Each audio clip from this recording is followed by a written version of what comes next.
It is 5:30 p.m. and I will call to order the June 22nd, 2020 meeting of the MISD Board of Accounting, and thank everyone who may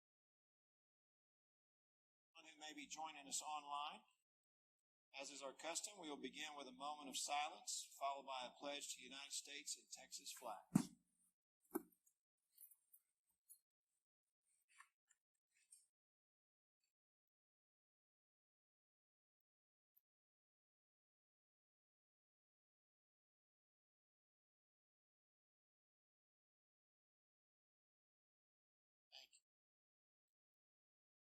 Pledge allegiance to the flag of the United States of America, to the republic for which it stands, one nation, under God, indivisible, with liberty and justice for all. Honor the Texas flag. I pledge allegiance to thee, Texas, one state, under God, one and indivisible.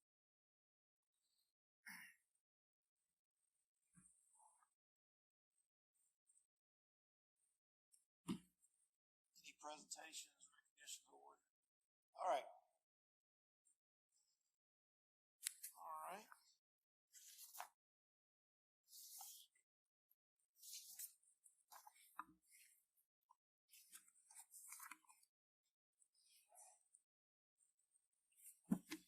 Okay, we don't have anything on agenda item number 2, presentations, recognitions, awards, or announcements, so we will move into public forum.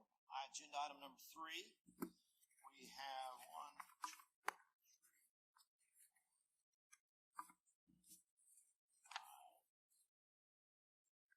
7 persons signed up to address us this evening.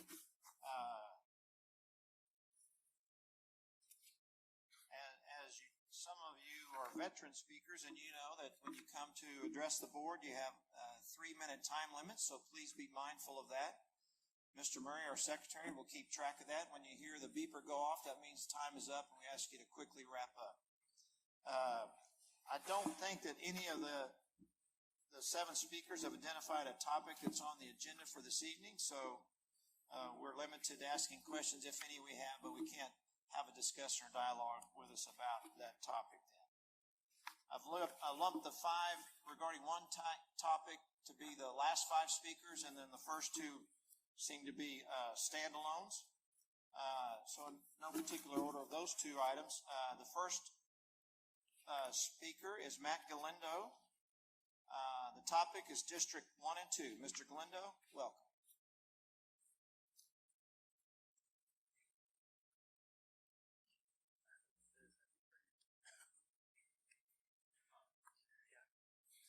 Thank y'all for letting me speak tonight. One of the things that I wanted to bring to your attention is over the last few months, I've met with many community members in District 1 and District 2, and you would be surprised to know that there are not very many people in our community that understand the issues that are going down in MISD in District 1 and District 2.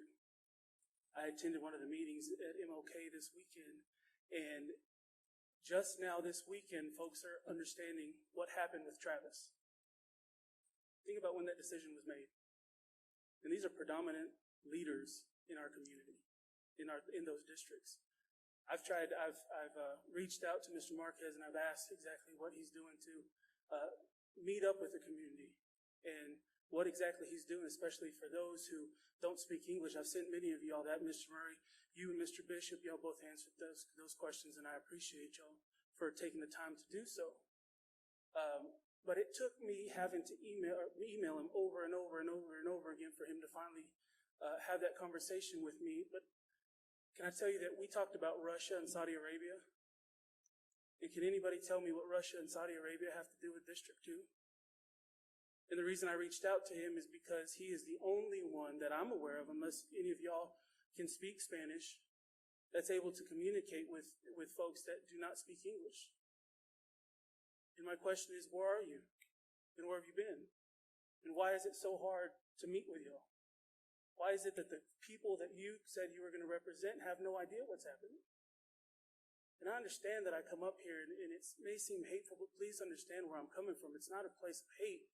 It's just trying to understand what are we doing to better our community? Because when we come to these meetings and we talk to other people, they ask, well, where are the people in your community? Why aren't they stepping up? Where are the young adults in your community? Why aren't they stepping up? And so I'm asking them, and I'm asking those young people in our community, not just the young people, all people. But then I'm also asking the representatives, where are y'all at? And why is it that we only meet with you when you need a vote? Why is it that we only get to talk to you whenever a school bond's about to happen and you want our vote? Why is it that we only talk to you whenever you want to represent us? But then 4 years down the road, we don't ever hear from you. And I don't think that that's just necessarily District 1 and District 2. From what I hear, it's a lot across the board. So my question is, why is it so hard for us to sit down as adults? There's a lot of things that I've said up here that I know that I've upset folks. And I understand we're not going to see eye to eye on every subject. But we're able to at least sit down and have an adult conversation like men. We should be at least able to have those conversations. But it just blows my mind that when I ask a question like that to Mr. Marquez, the only response is, Texas governance is the best thing since sliced bread. Really? That's all we get? And that more than 60% of students at MISD are Hispanic, and you're taking up all the resources, that should be good enough. We're representing you. But there's people that have... Wrap it up, please. I'm sorry. But there's people in our district that have no idea, and we're looking to you guys. We're looking to District 1 and District 2. Can you please represent us? Can you please meet with us? Can you please talk to us? Before you make a decision going into November, can you please at least make that decision to whether or not you're able to represent those folks? And if you are, then let's do this. And let's go about it. And if not, please don't run. Thank you. All right. Thank you, Mr. Fundo. Next speaker, Kristen Vasquez, representing MISD Homework, and the topic is clear direction. Ms. Vasquez, welcome. Good evening, gentlemen. Brandon couldn't come. I know how disappointed some of you are for that. We proposed some questions earlier on MISD Homework regarding expenses within this agenda packet. These questions were in reference to housing in Hogan Park. We have now learned that Hogan Park should have been broken into two separate line items, Hogan Park and the sports complex, which makes the large amount for that budget so much easier to explain. We were also allowed an explanation regarding the housing reimbursements, but we're going to have to share that on our Facebook page later because it's kind of a long explanation and there's not enough time. But we just felt like this was a really great opportunity for improvement for MISD when it comes to transparency. These are examples of why our community doubts the transparency in MISD. If you had just given clear direction on your on this budget and separated those two line items, it would have allowed us as community members not to be so up in arms about being confused as to why this number was so high. We have gotten criticism from people on this very stage because of the questions that we ask you in regards to what the information that you're sharing with us. We get criticized for that, and we're simply just asking these questions because you present us this information and it's not very clear and easy to determine what it is.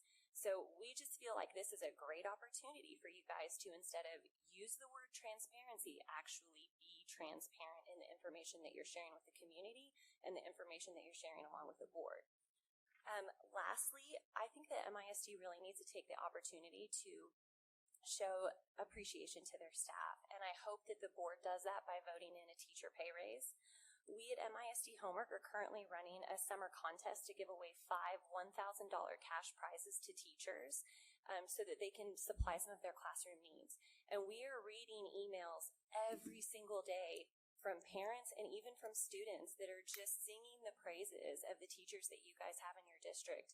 And it absolutely warms our hearts to know that you have so many amazing teachers that work in your district that are changing kids' lives every single day. So I just really encourage you, and we at MISD Homework are encouraging all of you board members to vote yes to increase the teacher pay salary. Thank you. Ms. Vasquez, thank you. Next, Kathy Broderick. The topic is renaming Lehigh School. Ms. Broderick, welcome. Dick. I'm sorry, Brodick. I had an extra R. I apologize. Welcome. I had a wobbly pen, so I guess Broderick is correct. I come here to support the name change of Lehigh School. Would you please speak up, ma'am? Please. Thank you. I come to support the name change of Lehigh School. As a student of another high school in this district, way back when, I remember those streaming flags going down the field and playing of Dixie. And it held no honor for me. In 1976, I was ashamed of that school. In 2020, I'm appalled that people have to drive by and see that name on that building.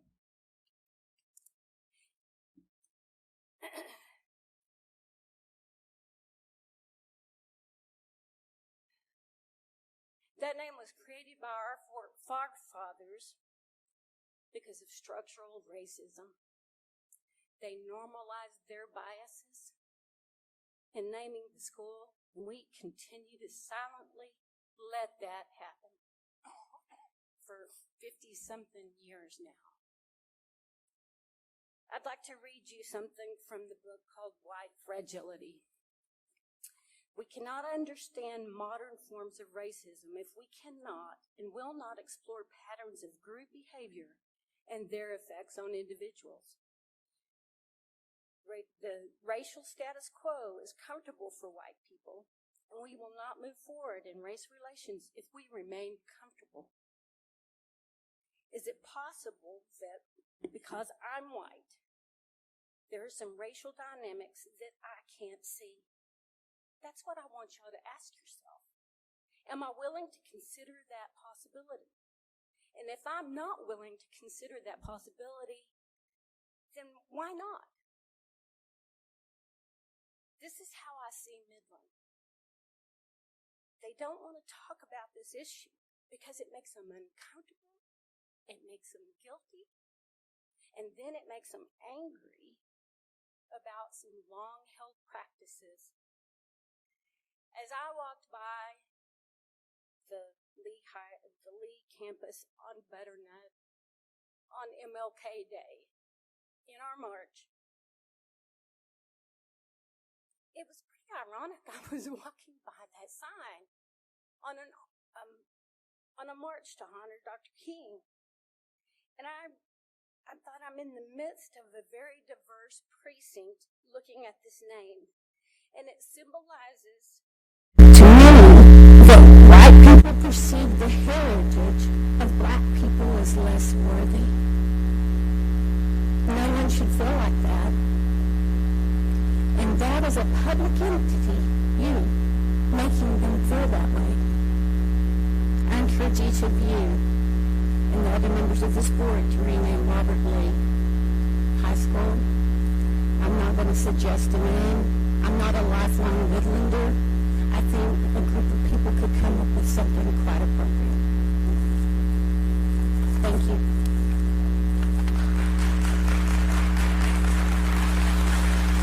All right. Next is Tammy McKinney. Topic, the school name. Ms. McKinney, welcome.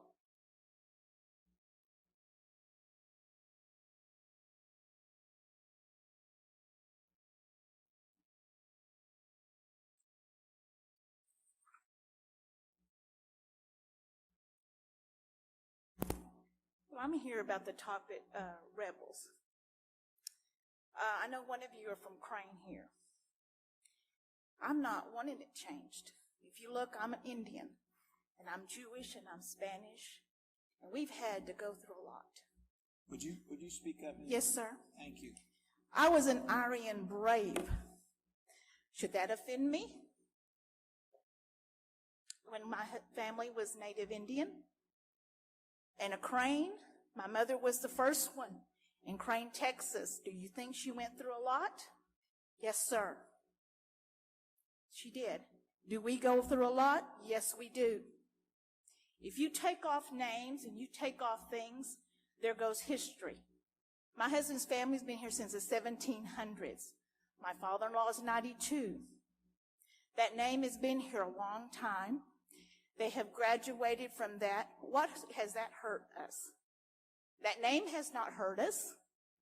My mother was a Crane of the only of nationality. She was looked down at. And the other thing is she taught us to know who we were. And if you see how I'm dressed, I am proud who I am. My brother designed the tennis center down here. He knows who he is. That name is a name. But when you know who you are, the name is not going to hurt you. It's not this. It's the heart of man. Now, I could go on and on. I know some Navajo Indians that have a chief Indian. Should she go down and take off Aryan Braves because they're Indians or Seminole Indians? Should she take off that and say, we are being attacked? But no, she is a teacher, a college teacher in Odessa. They belong to a Navajo Indians. Now we continue fighting because of different things. Then what's going to happen? What my ancestors went through way back there is not what we're going. We just got to know who we are. And I could tell you and stand here and say, oh yeah, I've been done dirty.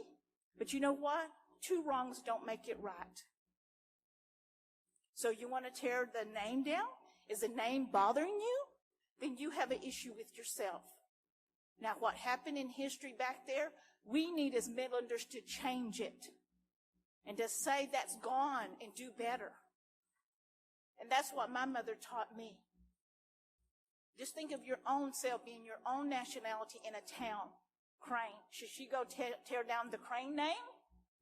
And I know one of you are from Crane. But my grandparents didn't teach us that. All right, Ms. McKinney, thank you.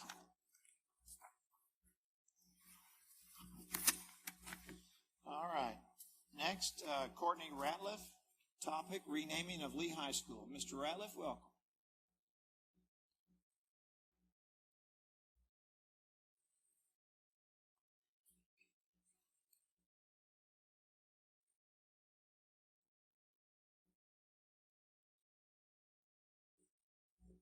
Board members, issue and is continuing to listen to this community's differing view. All members of this community are united in wanting us to continue to focus our time and efforts in improving the educational environment, resources, and outcomes for all students. Mr. Davis, for you to make that statement and say that the voice of Midlanders wants us to talk about something else is really tone deaf. Because you've been receiving countless emails on this issue. You've seen me on every single media source in Midland, Texas, talking about this issue. This is not some fly-by-night. So the last time this came up in 2017, one of the main reasons why you said you didn't want to address it is because the petition originated from people outside of Midland, Texas. Well, I'm here. You know exactly who I am because you have invited me to your meetings to talk about this school board and this district. You know who I am. I've made every effort to make sure that the people who are actively signing this petition are either current Midlanders, alumni of Lehigh School, or have some direct communication or ties to Midland, Texas. I will, at this time, when I last looked at this petition, there were nearly 5,000 signatures. The last effort only had like 1,300, and I eclipsed that within 24 hours. The way that I went about this is on June 6th, I submitted a post to the Lehigh School alumni page saying that it's time to have the uncomfortable conversation. It's time to really talk about this in light of what's going on in the United States of America. And you know what? We did. We've had that particular post garnered approximately 1,000 comments within, I'd say, 48 hours. It really became a topic of conversation, and we had the conversation, but I'm really disappointed that you're not willing to have the conversation. You did not include this on the agenda, and that's really disappointing. But you're not the only person I'm disappointed with. Mr. Bishop, Mr. Fuller, you should be at the forefront of this. You should be at the top.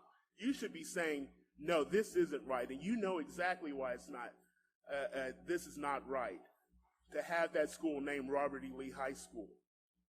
You understand systemic racism. You understand the stigma that's created by having to walk into the halls of a school named Robert E. Lee High School. Yes, I'm a proud graduate of the school because at the time when I was there, I was involved in everything. But I didn't do it because of the name. I did it because of the opportunities that would exist after I left that school. And it was amazing that after I left, the first time I had to tell someone that I went to Robert E. Lee High School, and they looked at me in stunned awe, like, are you serious? That's when it hit me. That's when it really hit me. And the name impacts more than just the current students. It impacts your ability to find staff.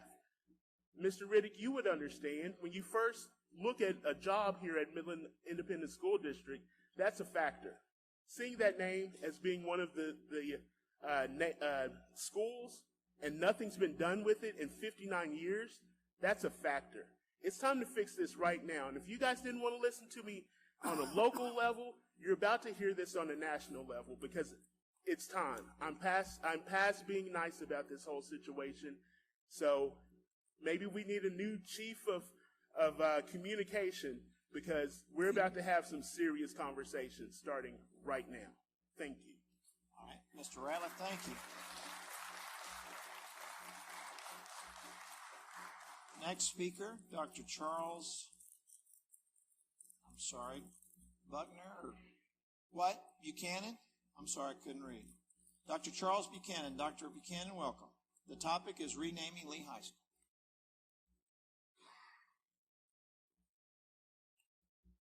Good evening, everyone. Thank you. My name is Dr. Charles Buchanan. Would you please speak up, sir? Sure.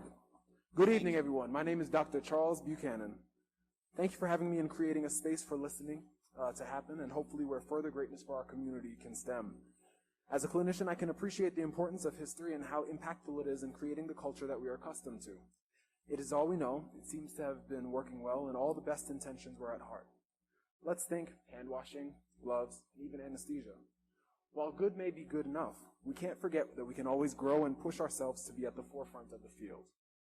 Robert E. Lee is heralded as a master tactician and war hero, and while his accomplishments can be highlighted, we can't forget about the other parts of his life as well. This is especially important as his name is donned on one of the major high schools in the city. One of the lesser highlighted attributes of Lee was his involvement in slavery. Portions of his letters are often taken out of context and slanted to make him appear as an abolitionist. In fact, he believed that slavery was a means to an end to bring about education and civility to those looked at as less than human. That being said, we have to ask ourselves, what message is that sending our youth? How does their mascot represent the majority of the athletes that wear their jersey? As a city that has a large transient population, what does this tell people about Midland who are looking to plant roots here? In this time of civil unrest and social unrest regarding race relations, where does Midland ISD stand? History is history. It tells us our story. It needs to be studied and it needs to be remembered, but most importantly, it must be learned from. The legacy of Robert E. Lee High School cannot go away. Its alumni, their accomplishments, and their memories, but it's imperative to adapt to change. There are no doubt many accomplished persons in Midland's history, and we must be willing to go towards a place that represents the best of our city for all of our city. We can only start from here. The question is, where do we stand right now? Let's honor our city by making a way to honor our present and our future. That doesn't mean forget our past. Let's rename Robert E. Lee High School and rename our future. Thank you. All right, Dr. Buchanan, thank you. I think knows Dr. Buchanan. Mercedes Buchanan, representing Christians for a Change. Topic, renaming Robert E. Lee High School. Ms. Buchanan, welcome. Thank you. Good evening, gentlemen. Sorry. set my Bible down. Sorry. I first would like to say I am flabbergasted as to why the school board would cut off sign-up times to speak for this meeting at 5:30 p.m. This type of passive-aggressive action prevents certain demographics from being able to express themselves. This is intentional, and it's wrong and needs to be rectified. So on the behalf of those parents who were unable to get out of work for such an early meeting, I am their voice. I am also quite puzzled as to why a school that was built during the time of integration, which happened far later than the rest of the country, gotta take this off, it's worth the risk, happened for later than the rest of the country, may I add, would be named Robert E. Lee. This type of passive-aggressive action incites pain, affects the mental health of a people, and causes division and discord in our entire community. This action to name the school after him was intentional, and it's wrong, and it needs to be rectified. So, on the behalf of those who now live in fear to speak up against the passive-aggressive, oppressive acts of this city, I am their voice. President Davis, you told the local paper that our city wants to focus our time and efforts in improving the educational environment, resources, and outcomes for all students. If this is truly the case, I commend you on working with us to change the name of Lehigh School. This issue of passively oppressing minorities as they learn should be a top priority to change no matter the cost if you are all truly focusing your efforts to improve the educational environment and outcome for all students. Every student's ancestors did not benefit from a man who fought to continue to fight for slaves to be the economic engine of this country. If you don't believe me, do your research. Google it. Knowing this public information on this man, why are we still forcing children who attend public school to endure this reminder daily? But I won't waste my time educating you all on a man and a name that you surely are prioritizing to remove to ensure positive outcomes for all students. I want to remind you all who you serve, our Maker. Jesus Christ tells us many things in his law about oppression, and I want to leave you with a few. Learn to do good. Seek justice. Correct oppression. Whoever oppresses a poor man insults his Maker, but he who is generous honors him. Whoever oppresses the poor to increase his own wealth or gives to the rich will only come to poverty. For I, the Lord, love justice. I hate robbery and wrong.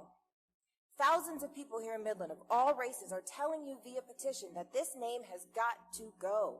Stop allowing this oppressive act affect the mental health and well-being of the children and community at the sake of the dollar.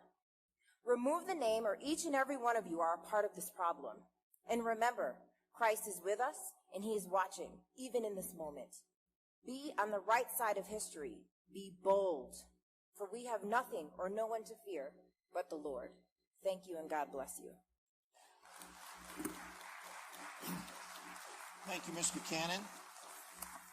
That completes our public speakers tonight in public forum. I will now turn to Trey.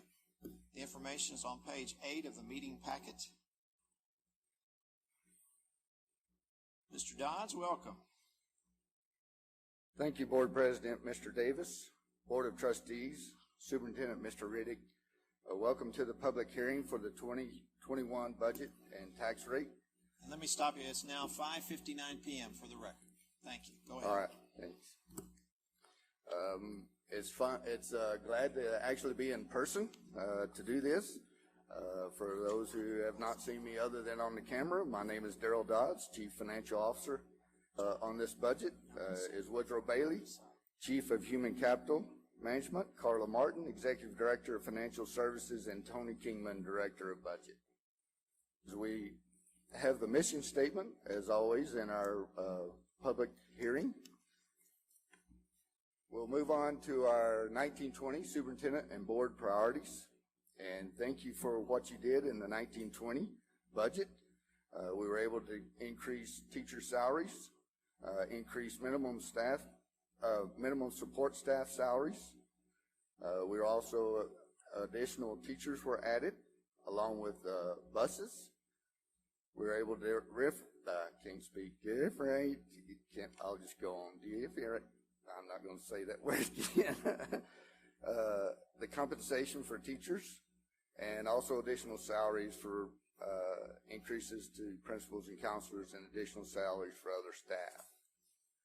Once those were accomplished in the budget of 1920, you were gracious enough to allow us to add some additional things to the budget, which included computer refresh for desktop computers and also refresh on smart boards.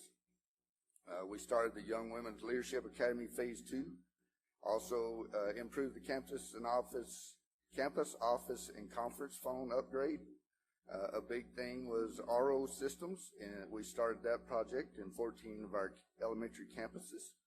We also started a district-wide assessment and started our held loss claim on deductible payments, included a server room chiller, activity buses. We also included a virtual learning stipend for our teachers, counselors, nurses, and librarians, and then a retention incentive for all staff. This all included nearly $30.4 million in our budget. The budget highlights for the 1920, we've discussed this several times in our budget workshops. We had the total revenue originally in Budget Amendment 5 at $408.5 million, with expenditures estimated at $370.86 million. As we near the end of the year and what we project our end-of-year activity will be, our revenue will be $407.269 million, with expenditures at $366.5 million, with $40.6 million going to fund balance. Mr. Dodds, could you just speak to recapture the forecasted change of $4 million? That's an increase of what we anticipated when we started the budget. Yes. Yes, the budget. Yes. As we started in House Bill 3, I believe y'all had about $118 million budgeted, and then as we got into the fiscal year and started changing, and as TEA started moving into House Bill 3, then that number changed, and it is now currently at $133 million is what our recapture payment back to TEA will be. If you're looking at the $4 million that we're looking at changing, is that what you're looking Yes, at? That'll be in the budget amendment. We will make adjustments in all of our functions just to make sure that we are covered. We're not anticipating actually any larger increase, but we just wanted to make sure that something didn't pop up and we were caught off guard and it changed our chance in the audit. So that was the reason for that change. Right now, that number is tracking with what TEA has on the June 11th summary finance that they posted it on the TEA website. The 133 is tracking, or the 137 is The 133. The 133. Because it could change before it's all over, then you're suggesting that we add $4 million to be safe. Correct. Okay. Correct. And that will be in the final budget amendment that is on the agenda. And as we make that budget amendment, we will just shore up and $407,269,946 in revenue will equal the same as in expenditures. Any other questions? As we move into the 2021 proposed budget, just looking at some historical and current year and proposed budget values, you see in 1819 our values was a little over $25 billion. Our estimate for the 2021 budget year will be $34 billion. That's based on current numbers that we have from the Midland County Appraisal District. Our tax collections will decrease due to, we feel like our collection rate will decrease as from 98.5 to 95%. Our ADA for 1920 finished at 24,232, and we're predicting a 1% decrease in ADA of 23,990. With decreased tax collections, we are projecting that our recapture will drop from 133 million to 118 million. Mr. Dodds, can I ask you a question real quick? Yes. On the ADA, we budgeted a 1% drop to be conservative. Yes. But as of the end of this year, we didn't see those students leaving the district. We actually added some students maybe? Yes, and that was way TEA instructed us to calculate those, that ADA figure, since we only really had 4-6 weeks before COVID started, of that 4-6 weeks. And then we looked at last year's first 4-6 weeks, and then we averaged those together. And so it actually increased, by averaging the 2 years together, it increased what our ending ADA would be. Thank you. As we look at our taxable property value trend, as you see in the blue lines, our April estimates,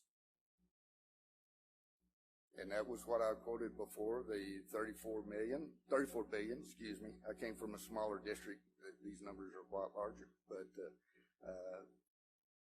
and then generally the change from April as we go through the protest, and those are certified in July, has been fairly small until this past our current year that we're in right now.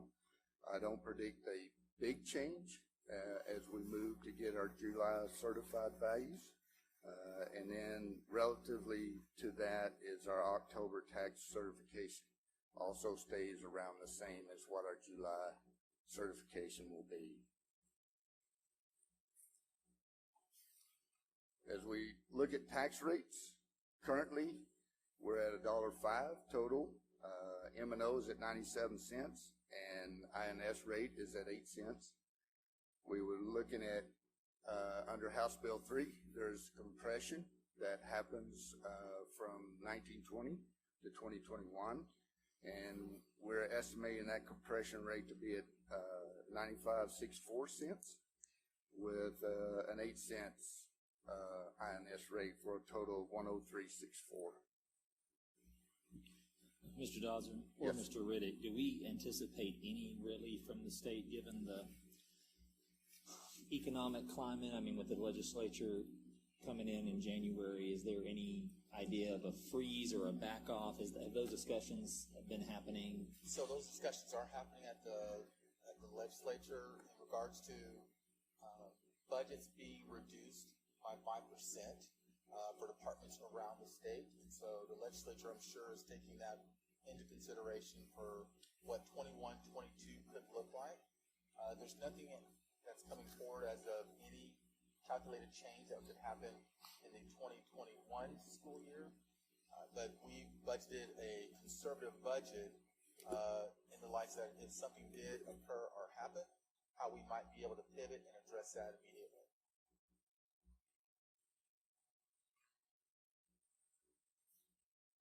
As we look at the average daily attendance, as we discussed earlier, the current year 1920 is 24.2, and the one we are projecting for this year's budget is 23,994. What's that? What is the metric we're using for that decline? We're basing it on a 1% decrease for this budget. We will find out probably tomorrow from TEA on how ADA will be discussed or figured as we move forward into reentry. And I think, we have been on a steady increase for quite a few years. So one of the things that we looked at, Mr. Dodds, if I could, is we've addressed this through a number of frameworks. One is a snapshot that's taken in October, which is the last Friday in October.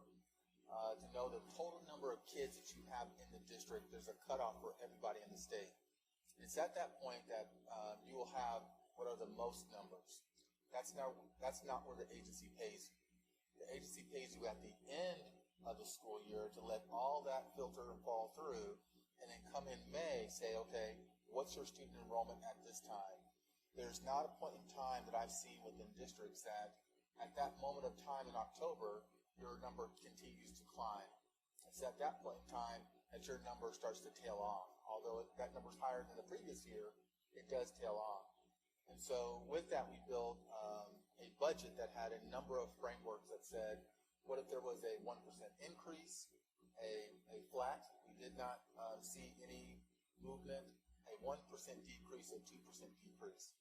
We went back to 1984, so we took a historical look then to see, and that was from Mr. Kennedy to ask us to go back to that footprint to establish what did loss of enrollment look like in a time where we had some of our most severe change within oil and gas.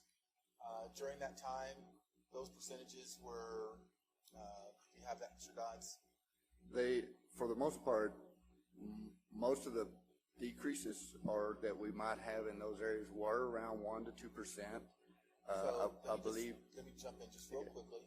So in the 80s, it had maybe a 5%, and don't quote me on that number because Mr. Dodds has it, has that number in regards to it. But as we then fast forward, the agency only keeps 15 years worth of data to say this is how we're going to measure. So when we go back 15 years, the greatest swing that we saw during what could have been 3 opportunities where oil and gas had some type of downturn and then recovery, we saw 1.9 as the highest number. So when we look at what that looked like going back 15 years and then fast forwarding to today's budget that's being presented, we went with a 1% decline, anticipating that. We know, because Mr. Davis and I have shared this as well, that typically when we see, and this is what holds steady, when we see that there's a decline in our community, our kids don't leave. It stays pretty static. And there's not a drove of individuals getting out because there are transient population in regards to workforce, we heard that earlier, that come in but they don't bring their family. So they go back to their home to where their family is, and there's not a loss of students that we experience that way. Is the ADA going to include, or is the agency still working through the complexity of COVID for the micro closures? How are we going to get credit? How are we going to get credit for the average?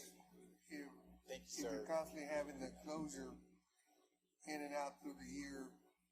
Yes, sir. So they've not given us that information yet. It was slated to come out last week. We have a call twice weekly with the Commissioner of Education with 1,100 school systems and superintendents and staff on the call to listen into the moving dynamic of what COVID is doing to schools. You'll see later on the way. So that call was canceled, and there was another call during the week as well. Well, that call was canceled because that's what we're waiting on, to see the determination of how ADA will be calculated. We know that when you go into a facility, you count every day you're present. When you're not present, the district loses money, and the state does not pay you. So it pays you at the end for your student, and it only pays you for the days that that student was in school. Excused or unexcused absences do not matter. Whether you are present and in school, that's how we are calculated for revenue. So with that, knowing that there will be virtual school as well as brick and mortar as an opportunity for kids to walk into, they've not made that determination on how they will account for the ADA. How they did it during COVID closure was quickly and on the dime in regards to, we got to figure this out, so we'll do averages. Now as we start the school year, they're coming up with what would be next in regards to how ADA will get calculated for you so that you can then understand what revenue you're going to be getting from the state. We're scheduled for 2 calls this week. We'll see if that does come to fruition for us to learn more about ADA as well as others in regards to things that we're getting started up for re-entry, which Dr. Atkins is working through. So what has TA said regarding the issue of if someone has a known condition and is considering themselves highly vulnerable to going to school and potentially catching COVID-19? How's TA going to deal with that if that person doesn't feel safe coming to the school? But it's still a student of ours, and we're still taking care of them. Yes, sir. So that's still one of the things that we want to get answers to this week in regards to individuals that are either scared, they have an immune deficiency, that a parent feels that that environment is not the best environment for my student. I'd rather my student be home. Now they're trying to figure out if you are in a virtual environment, because everybody was in a virtual environment as we went to closure for COVID, so they could just average. Well, you'll have some that are in school and some that are virtual. Now it's about accountability. How do I know if that student was present? And they're trying to figure out, this means calculated revenue for that student in a virtual environment by doing this. We're waiting to understand the explanation of the this. Give us a list of things that qualify how that student is now calculated to be present. On the student population question, I think we discussed this during our budget workshop that's on video, but I think if you go back even more, even though we might not have TA statistics, I think that our MISD student population statistics for more than 15 years, for the last 50, 60 plus years, indicates that when there have been severe economic upturns and downturns, that our student population does increase during the economic upturn. However, it remains relatively flat, 1 to 2%, but relatively flat during the economic downturns. And that's counterintuitive to what everybody expects to see in those numbers, but those are what the numbers are. And the explanation that's been provided to me is that during an economic upturn, there are three kinds of folks that are here in our community. One are the folks who are going to stay here with children even during an economic downturn. They made the personal decision they're not going to leave even if there's a bust or a downturn economically. And their children remain they're in our numbers then during the economic upturn, and their children remain during the economic downturn. The second kind of folks are folks that travel here, the transient, as you say, that they don't bring their families. They're a week on or 2 weeks on and then a week or 2 weeks off, and when they're off, they return to their communities elsewhere. Obviously, those students aren't included in our numbers during the economic downturn. And when those people do leave, and those people do leave when the economic downturn occurs, their departure doesn't affect our student population numbers. You do have people that leave during the economic downturn that had children in our schools, and so the loss of those students are reflected in our numbers. However, I've also been informed that the people that leave with children, whose children were in our numbers before, are relatively offset within 1 or 2% by those in the region who have children that want to move here to the big city of Midland for the increased economic opportunities there are in, say, non-oil and gas businesses and employment opportunities, whether it be retail or food service or healthcare or whatever it may be. And so for those that are in the region because they don't want to leave this area, they have family in the area, they have roots in this area, and they have children in this area they want to raise here in this area, their student numbers are then added to our student population numbers to offset those that left with children that were in our numbers. So I think history shows that, and that's just a further explanation why I think 1% is a good number. In fact, we've seen some dramatic drops in oil prices in the last 15 years, only to see our student numbers increase when they had the summer to leave and didn't, that the numbers actually increased after the price dropped precipitously. And so I think 1% is a good number to go forward budget-wise. Thank you.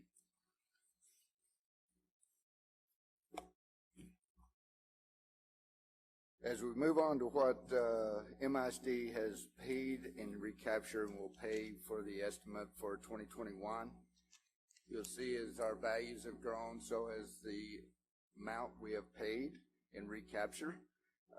And with the 2021 estimate, Midland ISD will have paid back to the state and recapture about $500 million.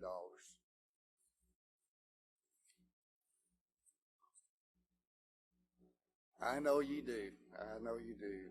Why don't we put it in there? I don't like it either.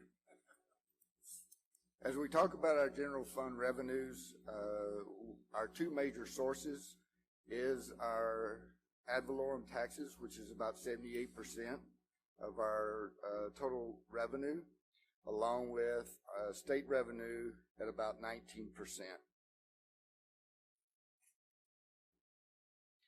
In discussing the general fund state revenues, House Bill 3 changed several things. One of the things it created was a formula transition grant, which is actually just a 5-year grant for those districts that were in a fast growth area like Midland ISD, and created a formula transition grant. This would grant held harmless 103% of what you would have made, between 103% and 128% of what you would have made under old law of 1819. And that is about a little over $59 million that we'll receive in the form of transition grant, which is 79% of the state funding that we would receive. And then 9.6 million is actually the available school fund that we receive every year. It changes how much they pay per ADA each year. That dollar amount changes. And then our under the Senate Bill 1882 revenue of 5.7 million.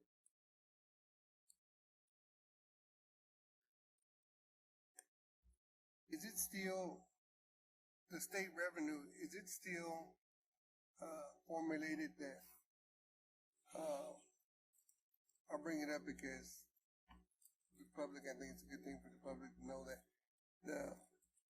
the lottery money, if I'm correct, does it still stay the same where when the lottery money comes in, they reduce the state funding, they just reduce the state funding as the lottery, that number they just adjust accordingly to? The lottery money is going into general fund and it's allocated to education. When the lottery money was put in the budget for the state, they did not consider it new money. So other things that were in the state budget that was allotted to state money was now moved to different areas of the state budget. So it was pretty much just an even trade on when the lottery money was brought in and what they took out to the other general fund. So yes, lottery money is allotted towards the for education, but it wasn't on top of what it was already there. They changed other funding and moved that out to where it was on an even keel at that point. And I had nothing to do with that.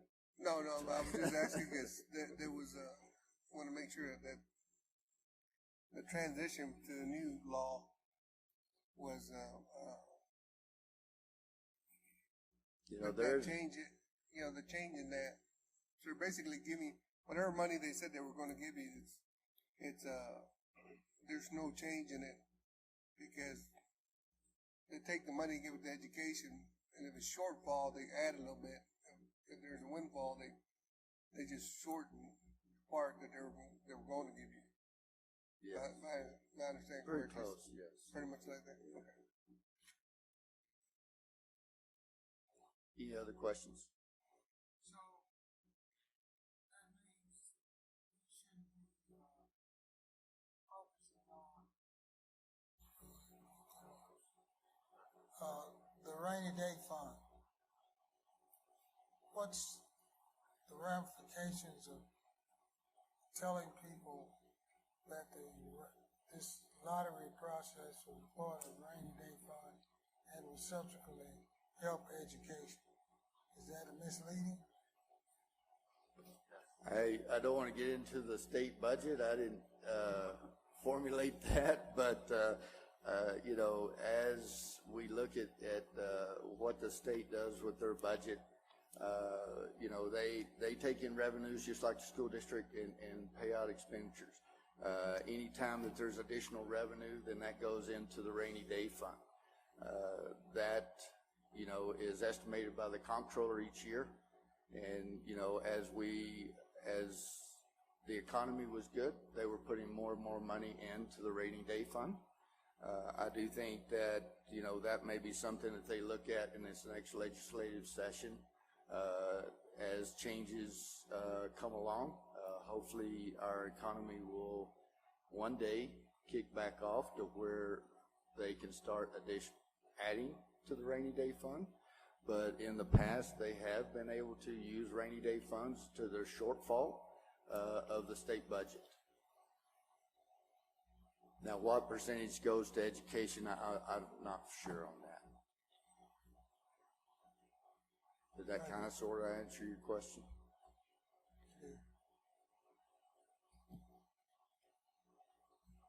As we move into our general fund expenditures, you'll see the two largest expenditures that we have is for Function 11, instruction. A little over 37% of our budget goes to that. And a little over 29, nearly 30% of our budget does go to the recapture payment, Chapter 49 payment back to the state. Now, it's not the average, correct me if I'm wrong with it, but it's not the average homeowner that's paying that, the 29.89% Function 91, is it? Is it the mineral owner? Well, it's all taxpayers, because as we receive our money through the tax rate is based on anyone that owns property in our school district. And so all that we collect, then we would have to repay that back to, you know, about 30% of what we collect will go back to the state. Okay, I thought the source of our recapture payments come from ad valorem taxes, and Correct. Those taxes are assessed against homeowners, commercially owned businesses, and minerals. Yes. You know, we have two major values in our district. You have real estate and you have minerals, and then there's some business personal property and industrial personal property that are smaller. But, you know, as the tax rate is, as we set a tax rate, which will be in August, that will be the total ad valorem taxes that we take in, and then out of that we will pay an estimated $118 million back to the state, because they consider. I had seen a slide by Dr. Ray Pyramid on it regarding the percentages of that, so that's why I was asking this. Well, nearly $400 million budget will pay $118 million estimate right now of back to the state for recapture. So the appraisal district does break down percentages of how much of that comes from property homeowners, and how much of that comes from business, industry, and minerals.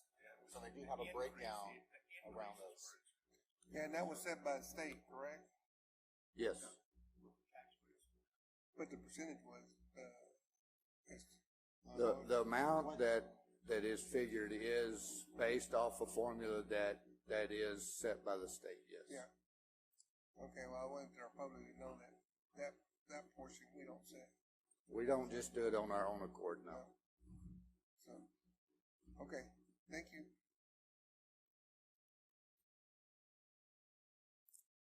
As we move into the 2021 Superintendent Board priorities, built into this budget is a starting pay increase for teachers, raised to $56,500, an increase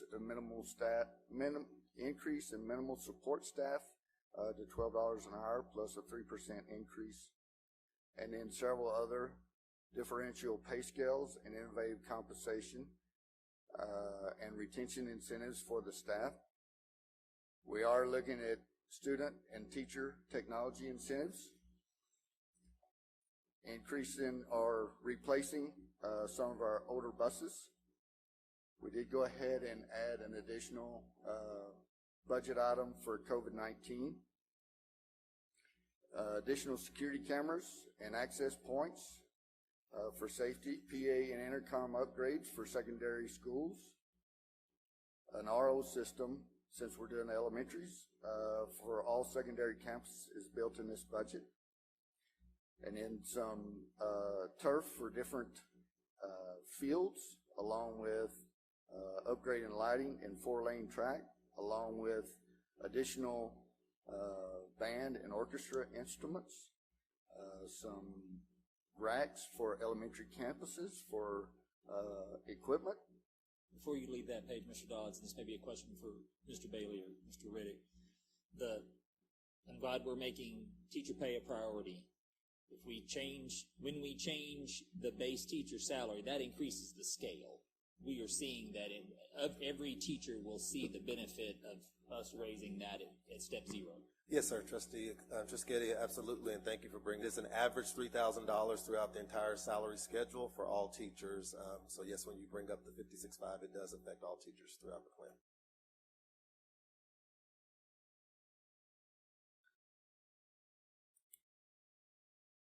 And those are the superintendent and board priorities built into this budget that we will look at tonight. As we look at the summary for the general fund budget, we're looking at a total revenue of $396,746,083, with a balanced budget of $396,746,083 for general fund. We're also looking at for Fund 240, our food service budget, a balanced budget of $12,819,405, and the expenditures the same. And as we look at the debt service, we're looking at a budget of $26,074,285, with expenditures of $19,880.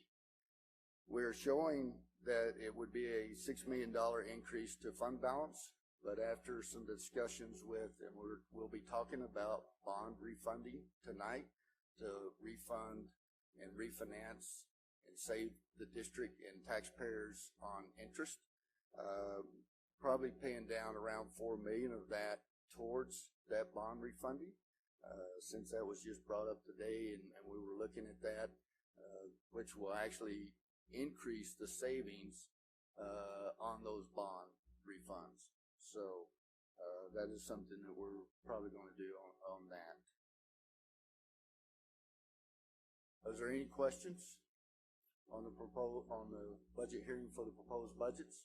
I have one. I don't know that it's a question, it's a comment. I know that it's a complicated issue and it's not made the board priorities because I may be the only board member that it is a priority, but I know we've had conversations about the food service and the food insecurity and the campus debt. During this year, I'd like us to continue to explore that and see how we fix that, address that, whatever that looks like. I know that it is not an easy fix, I acknowledge that, but I know that we make it whole at the end and then it's on us. I just think that the public perception of, especially those challenged campuses, having that large amount of student lunch debt, we know that those kids get a lunch. But the misconception amongst the community of the campus having $75,000 in lunch debt, there's got to be a creative solution to fix that. So I just would encourage y'all to continue to explore that and figure out a way to address those food insecurity needs. Yes. Any other questions or comments from Mr. Dodds before we open up to the audience? Anyone would like to address this as part of the public hearing on the proposed tax rate? All right. Hearing no further questions or comments, I now open the floor up to anyone that would like to address this. You're welcome to come forward and address this as part of the public hearing on this proposed 2021 school budget.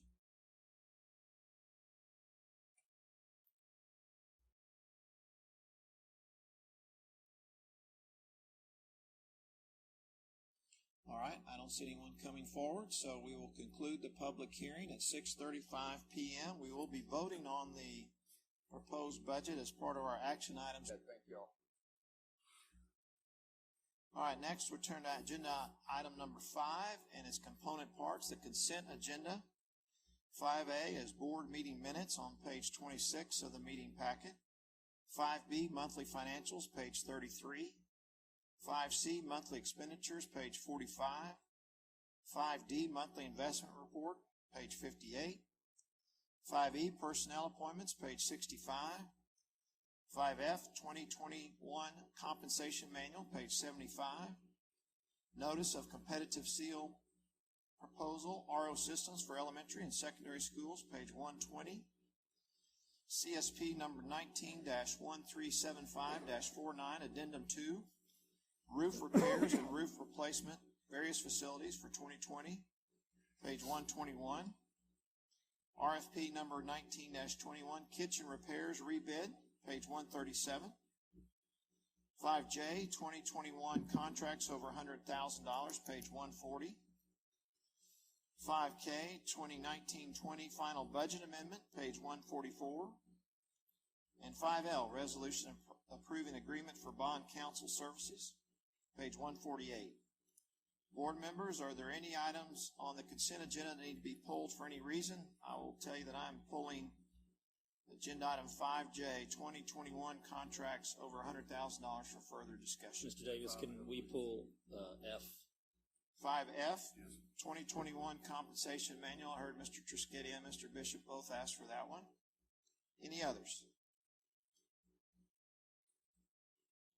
All right, then items 5A, B, C, D, E, G, H, I, K, and L will be deemed approved by consent.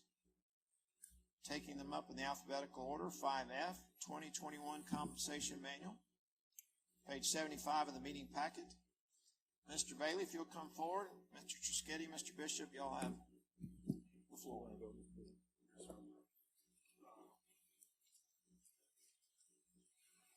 I guess, Mr. Bailey, just looking at the agenda and kind of going through it, I see we have some positions that are being added, and I just wanted to ask some questions about a couple of them.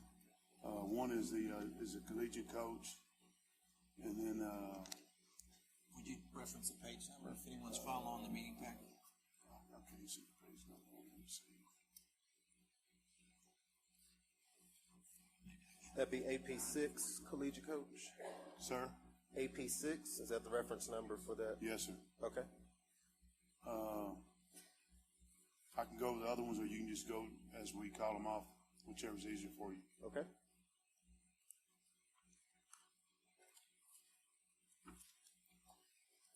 Yes, collegiate coach is a reclassification, and that is based on programmatic need, requesting to increase the number of days from 202 currently to 217. The remainder of the current. I think that's page 87, right? 87 of the manual. Yes, AP administrative professional pay grade number 6. Is that the one? Collegiate coach. This one here. Yeah. Page 87 of the manual itself. And 87 of the board, of the meeting packet. Yeah, my numbers would be too, if you're following slightly along. different. Then the other one's AP 18, and that's on the director of athletics. Is that another position? Yes, AP 18, currently that we do is a request from administration for additional athletics director to cover middle schools, and we have one currently that would focus on high school. So that would be two, one at the middle school level and one at the high school level. That's page 89. Yes. Okay, I guess my question on that, maybe you or Mr. Riddick or Mr. Felt, if he's here, but in each one of our junior high campuses, do we not have a campus coordinator at each one of those campuses already? Yes, sir. Mr. Belt, come on, come forward.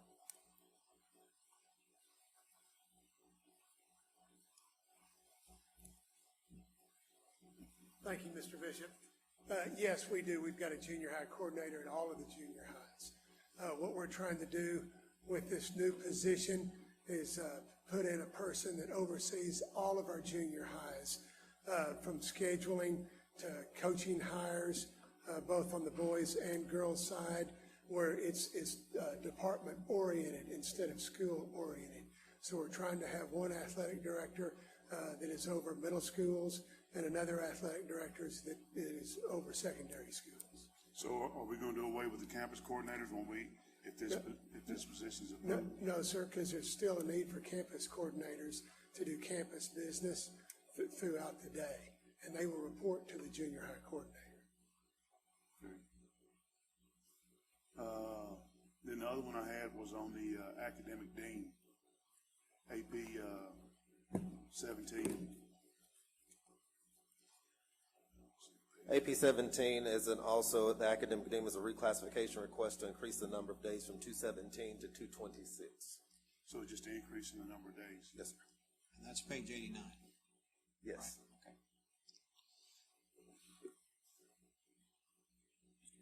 Go ahead, sir. Mr. Burnett, let me ask a question too. I know we talked about in our budget workshops that there were reading specialists in here. Yes, sir. Can you tell me where they're found? So the reading specialists are on teacher salary schedule, and so therefore they wouldn't be necessarily included in the as an administrative pay grade. They're on the teacher, nurse, librarian pay schedule, so they're included on page. If you look at the supplement of the teacher salary schedule on page of your board packet, following the salary plan on the back, on the next page where it says other teacher pay plan positions, it's included there under reading specialists. So they are on a 197-day contract and they don't get a stipend. Okay. So those are those positions. Do you know how many we added? I believe it was 3 at this point in time. Okay. And what about, I saw something called Learning and Teacher, Ellen, no, I'm going to mess that up. Let's see. Is it on the technology side? No, it was the teaching and learning team. It was a position in there. Maybe it was. Was it director under teaching and learning? Let me look and see.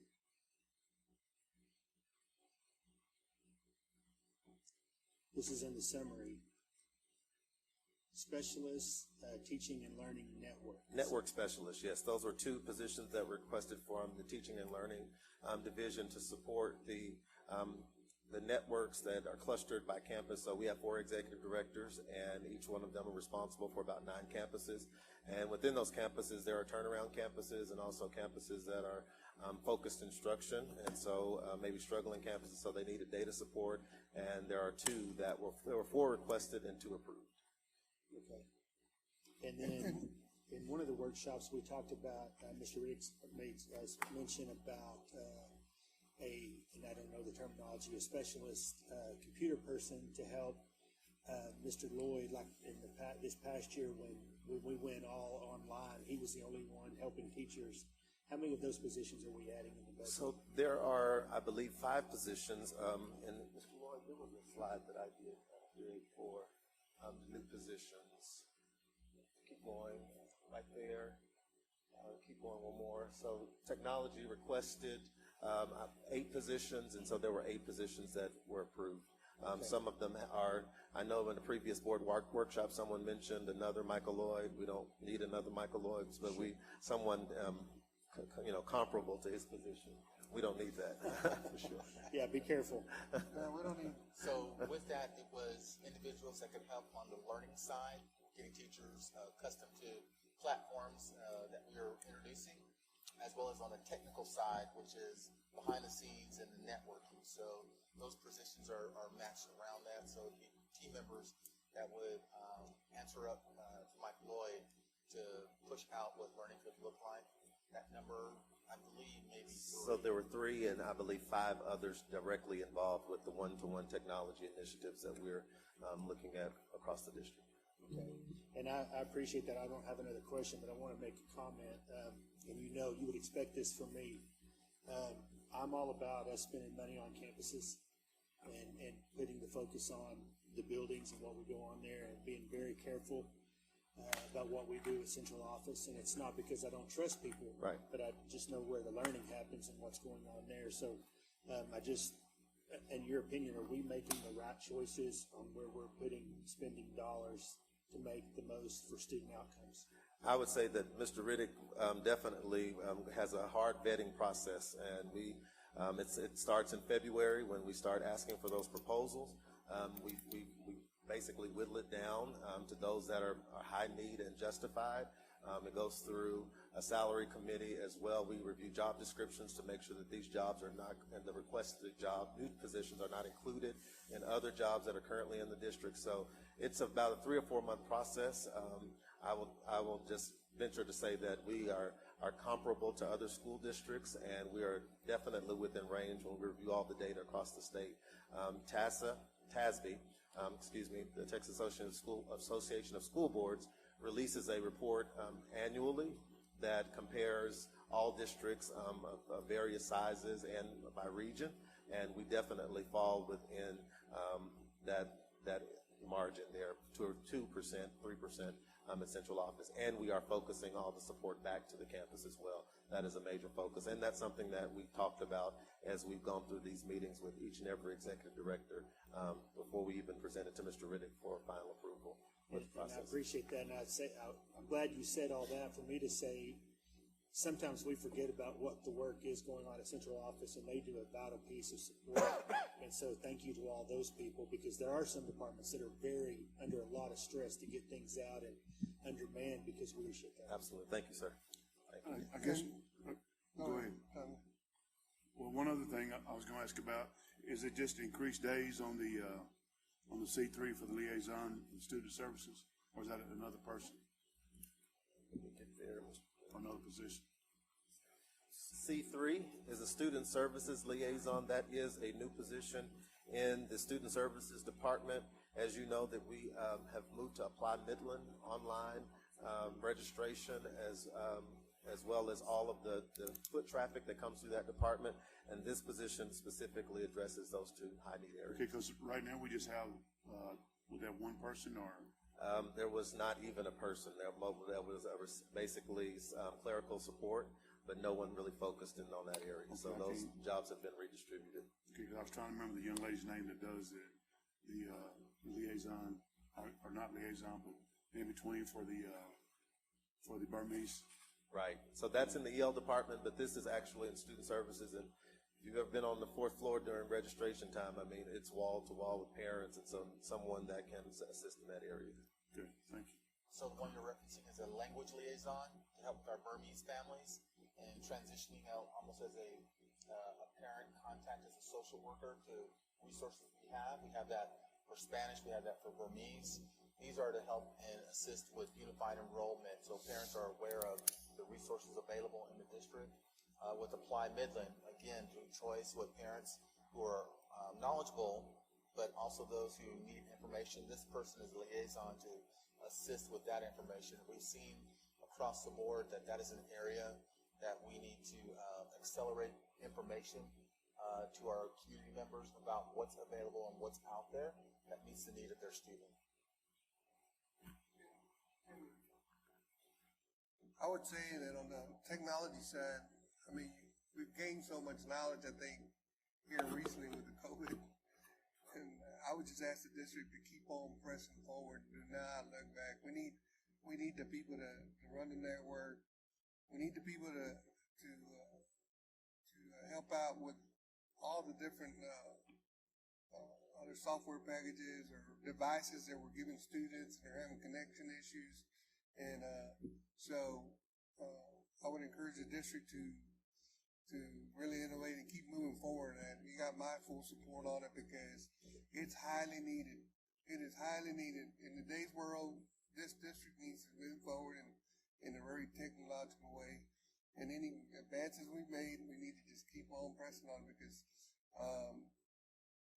I know for a fact that not only MISD companies locally have struggled because their technology side, it's not quite staffed up to par. So now you got everybody working from home, requesting services, connectivity issues, software issues, and so in order for any entity company to work correctly, you need to be able to adjust, especially during this time when we don't know how long this is going to last. So, sorry, Dan. Thank you, Mr. Marquez, as well. As he mentioned technology, I do want to appreciate the board for the $300 technology stipend that's on the agenda for approval to support and to appreciate or acknowledge our teachers and their transition in a week from in-classroom delivery to online delivery of instruction. And so I know that was a discussion, and you all have made that available. Mr. Riddick, thank you as well on behalf of the teachers. I've already heard about it, so that's good news. I appreciate all the work. I know it's a heavy lift. I think MISD is still the largest employer in the county, so compensation manual is no small thing, so I appreciate that. I want to highlight and make sure that we know AP 16, which is the new coordinator of mental health, which is a new position that I know Mr. Davis, Mr. Riddick, and Mr. Bailey worked with local nonprofit and corporations. I know Chevron was involved, and Scarborough and Abel Hanger, to leverage a lot of dollars for a need that is necessary for our students. And so this is a small piece for us to fund that position to leverage all of that nonprofit dollar. So I want to thank y'all for making sure that got in there, and then publicly thank those nonprofits and local organizations that are helping with that. Thank you, sir. As well as Scarborough Foundation specifically, I know there will be more coming about opportunity culture, and this is a partnership with the Meadows Foundation, correct? The Meadows Foundation out of Dallas to support our student mental health, to assess what it looks like and what that need is going to be. Nicole Ramon will be leading that as our Director of Counseling Services. We'll be supporting and leading that effort to help this coordinator answer up to address that need. And so the work actually starts this week, where the three of us will be in a conversation to get that work started.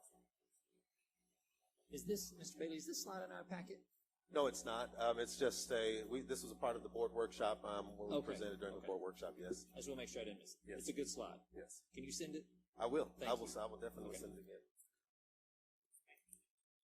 Any other questions or comments for Mr. Bailey or Mr. Felt or Mr. Riddick or anyone else about the compensation manual 5F of our agenda? Motion by Mr. Truschetti, second by Mr. Bishop. Any further questions, comments, or discussion? All those in favor of the motion, please raise your right hand. It's unanimous. Thank you. Item that was pulled for further discussion, that is 5J, the 2021 contracts over $100,000. Information is on page 140 of the meeting packet. And specifically, it is regarding, it's on page 141 in the meeting packet. It indicates that we're going to pay the city of Midland $103,971.95 for Hogan Park golf course fees. It's my understanding that we now have a walk-in sheet that explains that was merely the first one of the items that includes. It's the first item among the items, so it captured that, but that's not nearly the whole story. This is so what Ms. Vasquez referenced during explain open session. What? This is the item that Ms. Vasquez referenced during open session. So if you'll go over with everyone what the amount is and what it covers, please. Yeah, and I apologize for all the confusion and what looked like we were paying $103,000 to Hogan Park. It was just the first line item that popped up. Actually, we pay we have budgeted to pay $152,400 to the city of Midland for facility rentals. One of those is Hogan Golf Course at $8,000, Grande Stadium at $95,000, and then the auxiliary fields, which includes junior high football and soccer, $29,000 and then $20,400. Right, and these amounts, or for example, even just with regard to the Hogan Park Golf Course expense, those are estimated expenses. Yes, for they're the budgeted. 2021 school year. Yes, And it's based on prior year's actual expenses, correct? correct. However, we may not spend that much money for two different reasons. One is with the first tee development at the Boneyard area, which is being funded by private dollars, some $1 million will be put into that facility for the driving range, for the practice putting and chipping, pitching areas, and then the practice holes. It is anticipated that the high school teams will utilize that facility once it's completed, in addition to serving the first tee program itself. Is that correct? And so the amount of fees that we actually pay the city of Midland to utilize the Hogan Park may be less than that amount for this 2021, depending in part on when First Tee completes its improvements and it's ready and functional. Those improvements can be used. That's right, Mr. Davis.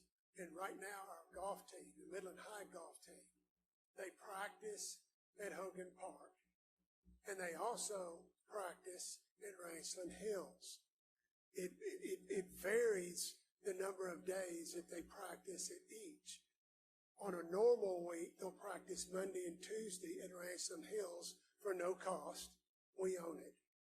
And then Wednesday, Thursday, and Friday, they'll practice at Hogan Park for a fee. So that's where they practice. That was the second point, is that we are getting cost-free use of Ranchland by our high school teams. We are. That is correct. I guess the next question I would have added on to that, I think we do pay some of our fees, I guess, for our students using the, not grinding stadium, but the added fields that they've had built. So by us putting turf at our junior highs, we'll be able to use those facilities versus using the other ones. Is that not a... What we are going to do, and our plan for the fall, is to play all of our football games, all of our junior high football games, at the junior highs. In the past, we played all of those games at the auxiliary fields at Grande. We're still keeping some money in the budget if we need to use some of those auxiliary fields at Grande. But the plan is, and I'm very confident that we're going to be able to do this, is to play all of the junior high games at the junior highs for the first time in a long, long time, and we're excited about that. But that's the plan. And again, we've got money in the budget if indeed we need to use those auxiliary fields. And we'll probably have to use them for soccer, not for football. And I know that it said, as I said, moving forward, our plan right now is to play junior high football at the junior highs. Okay, thank you. Yes, sir.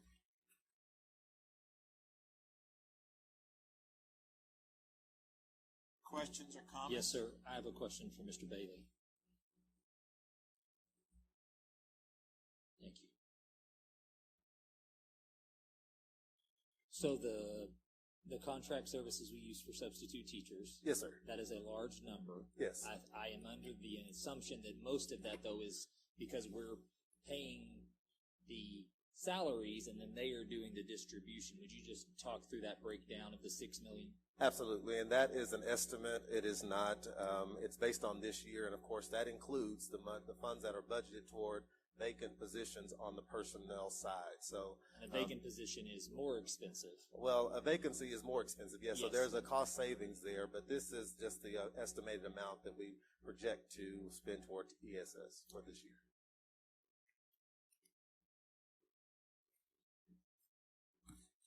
Is that, you think, could potentially go down if the amount of teachers that are, amount of staff that we start off with at the beginning of the year? Yes, sir. And I actually have in my staffing report a little bit more information about where we are right now and also projecting for the beginning of the year. And with that, we're really pleased with what ESS has done for us as a district over the year. We challenged them on our fill ratio was below 70% 68, for subs to come into the classrooms. We got that number above. So we were pressing them for 75, and we thought that they would be have a hard time getting there. And within the first month, they were at 75, 76 average. And we'll have a full report to the board looking a year back, and because we had COVID-19, and so that definitely changed our planned year. But we will have a full report from ESS. We finished the year up, averaging about 80%. So well above 10% increase over the year, which builds into so many other areas when you talk about teacher retention, teacher satisfaction, that we've been able to increase that number over in a few months for teachers being able to get a sub, as well as helping with long-term subs. Do they pay into TRS? No, they're private entity. Okay. Yes. So they pay into Social Security. Yes. The subs have that taken out, but the contracted group pays that for us as a part of those dollars. Yes, all of that is on ESS. Yes. I'll make a motion. Motion by Mr. Trischetti, second by Mr. Kennedy. Any further comments, discussion, or questions? All right, all those in favor of the motion, please raise your right hand. It's unanimous. Thank you. That's on agenda item 5J. All right, now turning to our district reports. 6A, Chief of Staff update on page 158 of the meeting packet. Dr. Atkins. Welcome.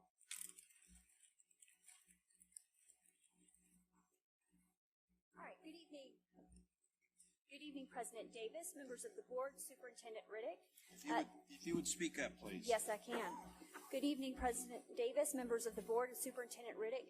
This evening, I will be sharing an update on Midland ISD's plan for reentry for fall 2020. It's important to note as we go into this presentation that this plan continues to evolve and respond and continues to be informed by our community and by our staff and our teachers. Where we are. There you go. Okay, can you hear me now? I think you good? Okay. Where we are now and how we will respond as we continue to approach fall 2020 is the point of this presentation. So as we move into the first slide, I want to share with you how we are continuing to develop the plan, how we've done so this far, and how we're moving forward as we progress. So in the center of this plan, you see the point of everything is to educate students well and safely. In order to do this, we have to be informed by a number of constituents, including the CDC, their recommendations and their guidance, the Texas Education Agency, we continue to get guidance from them, but also our students with whom we are going to be engaging in focus groups shortly, our parents and our teachers. We have engaged them also through a number of surveys and then focus groups. We have focus groups set for this June. We will have them also available in July and also in August, as this is continuing to be an evolving process, and we need to keep our finger on the pulse of the situation as we progress and make informed plans. Sitting around that, you will see in the yellow boxes, those are our subcommittees of our district design team. The folks on the district design team include not only district staff, but also include our number of teachers. We also have a number of campus administrators and district administrators. So in those subcommittees, I just want to touch very quickly on what is involved in each of those subcommittees. We have instructional continuity. They are tasked with ensuring that instruction is solid regarding any sort of situation that may come our way. One that is extremely notable is our facilities, health, and security. Everything that we need to look at within COVID-19 is through a health perspective and a health lens. So that includes our health services, our facilities, our police and security, and our facilities and custodial and CNS staff. I'm going to flip over to student services. This includes a focus on special education students, gifted and talented, bilingual, and guidance and social and emotional health. Instructional resources, including our focus on technology and any resources that our students will need regarding instruction, regardless of what we move to moving into the fall. Extracurricular activities are also an important part of our students' education. We need to look at how we do that safely and effectively, and so including in that is not only we have fine arts, but also our athletics and everything UIL. And then business continuity. We need to make sure that whatever we put up can be supported through our human capital department and our finance department. So these groups have engaged to make sure that we have a continuous response to the plan. So as we move on to the next slide, I want to point out a couple of assumptions and parameters. At this point in time, we are working towards an open campus re-entry in fall 2020. I'll be talking in the next slide about what an open campus looks like. We also have to understand that this plan has got to align with TEA's guidance. We are still awaiting that, but we hope to have it shortly. We don't know how often these changes will occur, but we have to be responsive to whatever it may be. And we need to also maintain our current staff, utilizing those, and also maximizing the number of students who can be physically at school for face-to-face instruction. We've heard loud and clear that is something that our community does want, and we want to be able to deliver on that. We will also, at the same time, continue to offer innovative opportunities for students who will benefit from virtual options. Students who are concerned about COVID, returning to school because of COVID, or simply elect to continue their education on a virtual platform, we're going to stand that up as well. We can also make sure that we're developing our district-wide structures while allowing flexibility to meet the unique needs of our students and our campuses across our community. So with all of that, we have a variety of scenarios. So I'm going to go ahead and get into what those scenarios include, how our planning process plans out. When you look at this COVID-19 scenario matrix, you see different models from effective mitigation, low spread, ineffective mitigation, and high spread. We are hopeful, and we are very well aware of what the numbers have been released from the CDC. We are aware that we have spikes in COVID across our state, and we have that across our country. We're continuing to monitor that situation. We are hopeful, though, that we will be able to move into an open campus situation with PPE and all health considerations in place. Open campus doesn't mean that we just go back to the way things were and we throw caution to the wind. We make sure that we're moving forward in a very informed manner. Dr. Eck? Yes, sir. Would you elaborate on number 5 on the preceding frame? Yes, sir. On the previous slide, it states we will maximize the number of students who can be physically at school for face-to-face instruction. No, number 5. She's added a new number 1 since our meeting packet, so it's now number 6. I think it's the one you're asking about. Okay, on the screen, if you look at number 6. Number 6. On number 6, we will offer innovative opportunities for students who benefit from virtual options. We are going to provide virtual options and virtual learning for our students who wish to do so. That's our plan at this point in time. Should we move to a closed situation, which I'll get into those scenarios later, that would change the way that would go. But at this point in time, our plan is to provide the option for our students to continue online learning should they wish to do so. We want to have an open campus, and we're going to offer that. But we also have to be mindful and respectful of the fact that there are students who will not want to come to school for a number of reasons. Concerns for COVID, for themselves or for the health of a family member. We also had students who felt very successful, and we want to make sure during the virtual option, and we will make sure that we're continuing to develop and deliver on that as well. So we have two different, I think, as I look at that, two different groups of students who would be electing into a virtual option under our open model. Well, COVID has resulted in our connecting with the globe. How will we, in your opinion, improve our ability to be diverse in terms of instruction, diverse in terms of communicating with that global community out there, and in the process, allow students the opportunity to expand in their own cultural areas? Yeah, so virtual learning is our next big lift right now. And the things that you just spoke right there, those are things that we are working to fine tune. And so we want to make sure that our students are able to, should they elect to engage in virtual learning opportunities, that it is equitable, and that they are able to engage in, that Wi-Fi is not a hindrance, that devices are not a hindrance, and that their ability to learn virtually is not a hindrance. So that there's the next shift in this and the next lift in this is really making sure that that structure is sound and that structure is responsive and flexible to those specific needs and responsive to those needs as well. Thank you. You're welcome. So as we look at our scenario matrix, we hope to be in a campus, and we've got PPE, we've got all our health considerations in those situations. If we were to move to a hybrid learning situation, that would be a more, we have, for example, effective mitigation, but yet high spread. We may have to consider a situation that may be hybrid, and I'll go into a couple of those details in some of the later slides. Also, if we have low spread and ineffective mitigation, that may be a situation in which we employ a hybrid learning situation.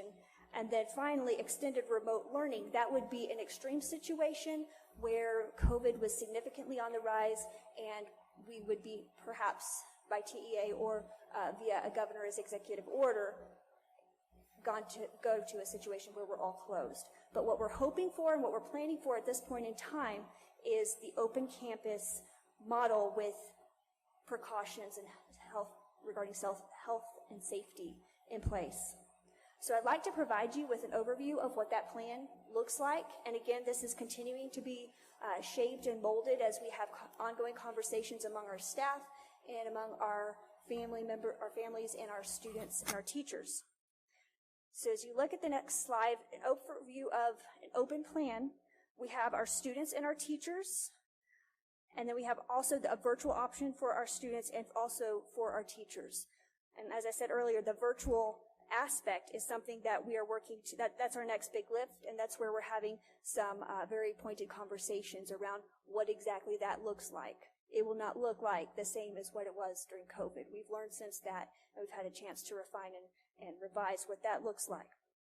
For our students, we would have a situation that they're in face-to-face, and that they would be moving forward with maintaining social distancing in the classrooms. We're making sure that when TE comes out with those guidelines, we're able to deliver on those, and we're expecting them within this week, hopefully. Social distancing in classrooms, the same with our teachers, able to do that. Our PPE, that is something that we're making sure that we do have in place. TEA does have an allotment for that, or not allotment, but PPE and provisions for districts. We're also working to make sure that we do have our own adequate supply on hand to move forward with that. In regards to PPE, in addition to hand sanitizer and making sure our kids can have plenty adequate soap and all of those supplies and touch surfaces are clean and things of that nature, we are making sure that we're suggesting for our students and we're suggesting for our teachers that they wear masks. At this point in time, suggested is the word. We have different models where it's optional, suggested, or required. Today, Governor Abbott spoke on his press conference about the use of masks and how they are effective in mitigation. And using masks is something that we are encouraging our staff members and our students to do. For a student, a mask has got to do the trick. So one mask does not fit all. We need to make sure that they have flexibility in order to utilize the mask that fits their needs the best. For our teachers, we realize that sometimes that can be a hindrance for the instruction. It could possibly be so. So we have ordered face shields, which are clear face coverings, so that instruction would be able to continue. The students would be able to see the teacher's mouth as she's speaking, and that would be an option for our staff in regards to face coverings.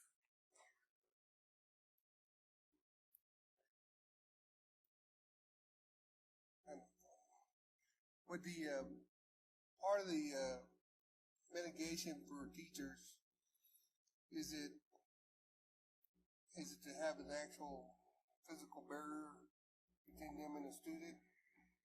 I don't, obviously one scenario for the smaller ones, might not work, but while the person's got their mask on, they have the physical barrier where, like some of the places have done that. So, in regards to some sort of a plexiglass sort of situation, we're not entertaining that in our classrooms at this point in time. However, when we have, for our office areas where we might have a higher flow of traffic, like what you've seen in some of our grocery stores and things of that nature, we have those on order, and we're making plans to make sure that we're utilizing those. But as far as a physical barrier between a student and a teacher, we don't have that in place as yet. However, if a student should need like an office space in order to like a little, almost not even a plexiglass, but even a cardboard sort of situation that would sit around their desks to make sure that they can contain even more so than a mask, we'll entertain that as well. So when are we planning, Mr. Riddick, to release a final version of the playbook for reentry to the public, so they'll know that, hey, listen, this is how it's going to work? So thank you for that. We've got 3 focus groups that we're working with and still modifying and developing the plan. We have a parent focus group that we have solicited. It was done during the survey. Parents who said that they'd like to be a part of the focus group initiated the action around this. We're engaging this conversation around teachers. We have an elementary and a secondary teacher focus group, and we have a student focus group that we built. We built at this point in time as well. So we're taking this plan and developing to move forward. It would coincide with what Dr. Kale and her team are working on, which would be a school of choice that would support a virtual platform. So as we grab all those factors and then move forward, it would be well within enough time for the public to hear what that looks like. We know what all open potentially could look like, modifications built in. We know what all closed looks like. We have an all open plan and strategy that we want to move forward with. It's the in-between, and that's where Dr. Atkins will address. It's the in-between when we think about COVID and what that could do to coexist with the flu in the fall and have both those items impacting our campuses and schools, knowing what the agency is going to do or not do around ADA, and how quickly can we flip students to a virtual platform, not all closed but open, whatever that could look like. She'll address what those options are. So as we navigate the focus group, we're in June. We should be coming out in the August timeframe, with school starting August 19th now. Well, not now, as approved by the board back in February. We would have early August information to say, here's what opening for school could look like. We would then have the option for parents to then solicit what their option for their kiddo could be, whether it be I'm all in on face-to-face, we've gotten survey data to help share what that looks like, or I'm all in around what virtual could look like for my child as well. Thank you. So but I'll just share, just before you go, it is a continuum moving target. Let me just share that. There's no stability built around it. Right. Well, and I tell a lot of people that I've had conversations with that this is a public forum for the community to learn what we as a school board, try to improve or share with the public.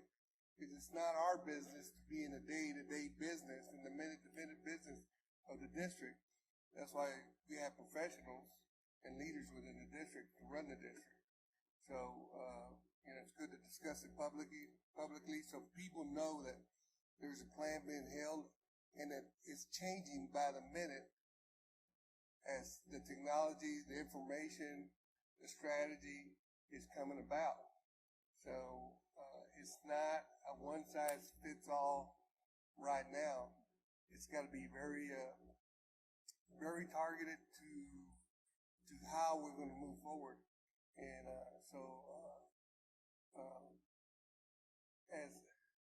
as the best minds, I believe they are here, working at the district, that have been in education, that know those ins and outs, they're trying to do the best thing that is for our students. You know, and I applaud the district because I get to see the information on a regular basis. And I applaud the district for trying to do everything possible that we can come up with, humanly possible, to move this district forward. Not just us, every other district in the United States of America is working on the same thing. So I applaud you for the efforts you're doing, and I want our public to know that it's being worked on, and wish we could come up with a magic deal to solve it ourselves. But it's highly complicated to how the district's going to move forward to deal with the COVID-19. Thank you, Trustee Marquez. Absolutely. It is something that we've got to continue to be responsive to and continue to engage our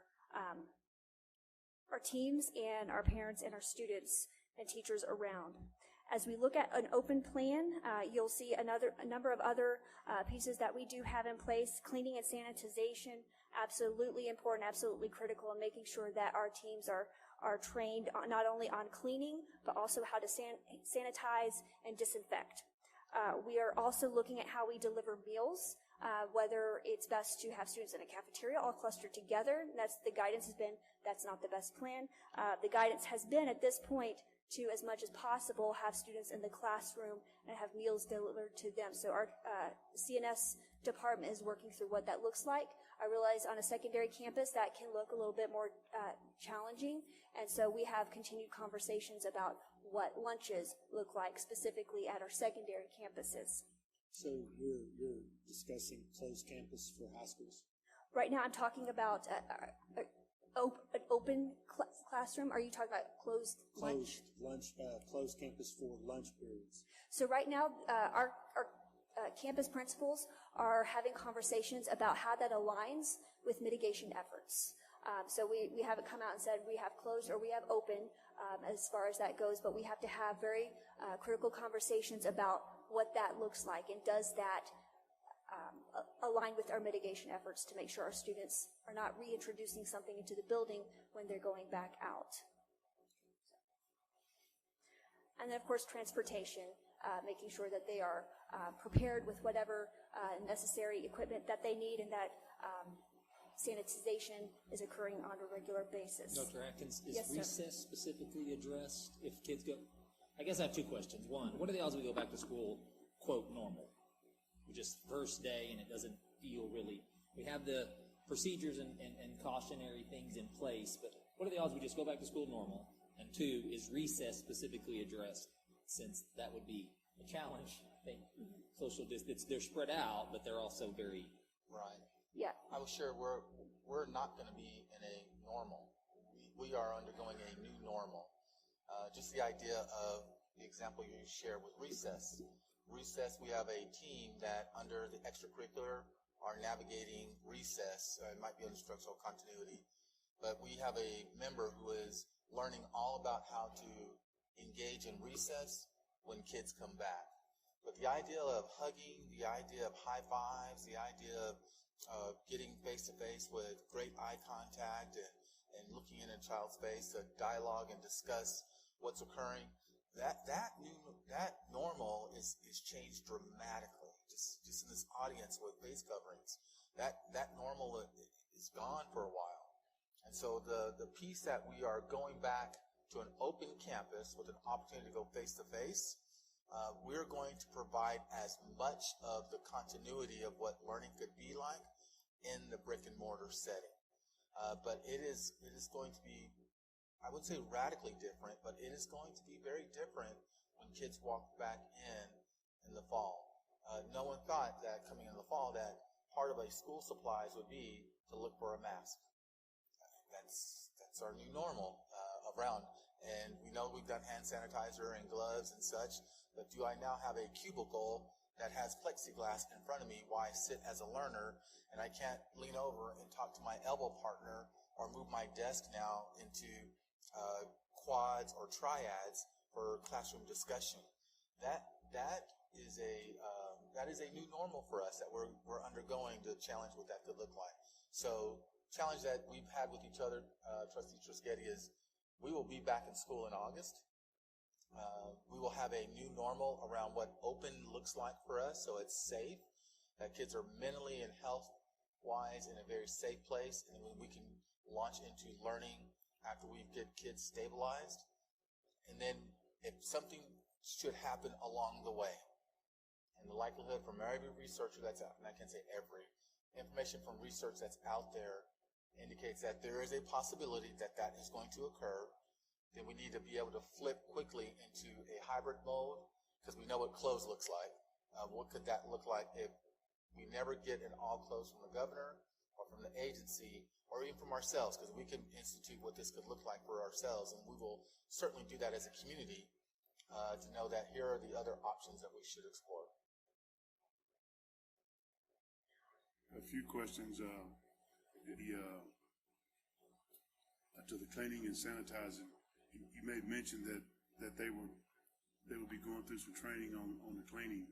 I guess one of the questions I would ask is who's going to be doing the training to assure that the people we have cleaning our facilities understand, not that they don't, the importance, but on how to clean the facilities so that it would be prepared for the next day, or for the students coming in, is one of the questions. And then the next one is this $1 million that we're talking about for COVID-19, is that part of the process of us buying masks, et cetera, gloves and stuff for our students and teachers? So to answer your most recent question, the COVID funding that you saw in the prior report possibly could be used to utilize for those provisions. Absolutely. As far as overseeing the facilities and sanitization, one thing that we are looking at this through a critical lens is health and safety. And we have to make sure that we are taking strong consideration what our health professionals are saying. They do have very strong recommendations on how to sanitize in order to mitigate for the transmission of a virus such as COVID. So our lead on our subcommittee for facilities is our Director of Health and Health Services.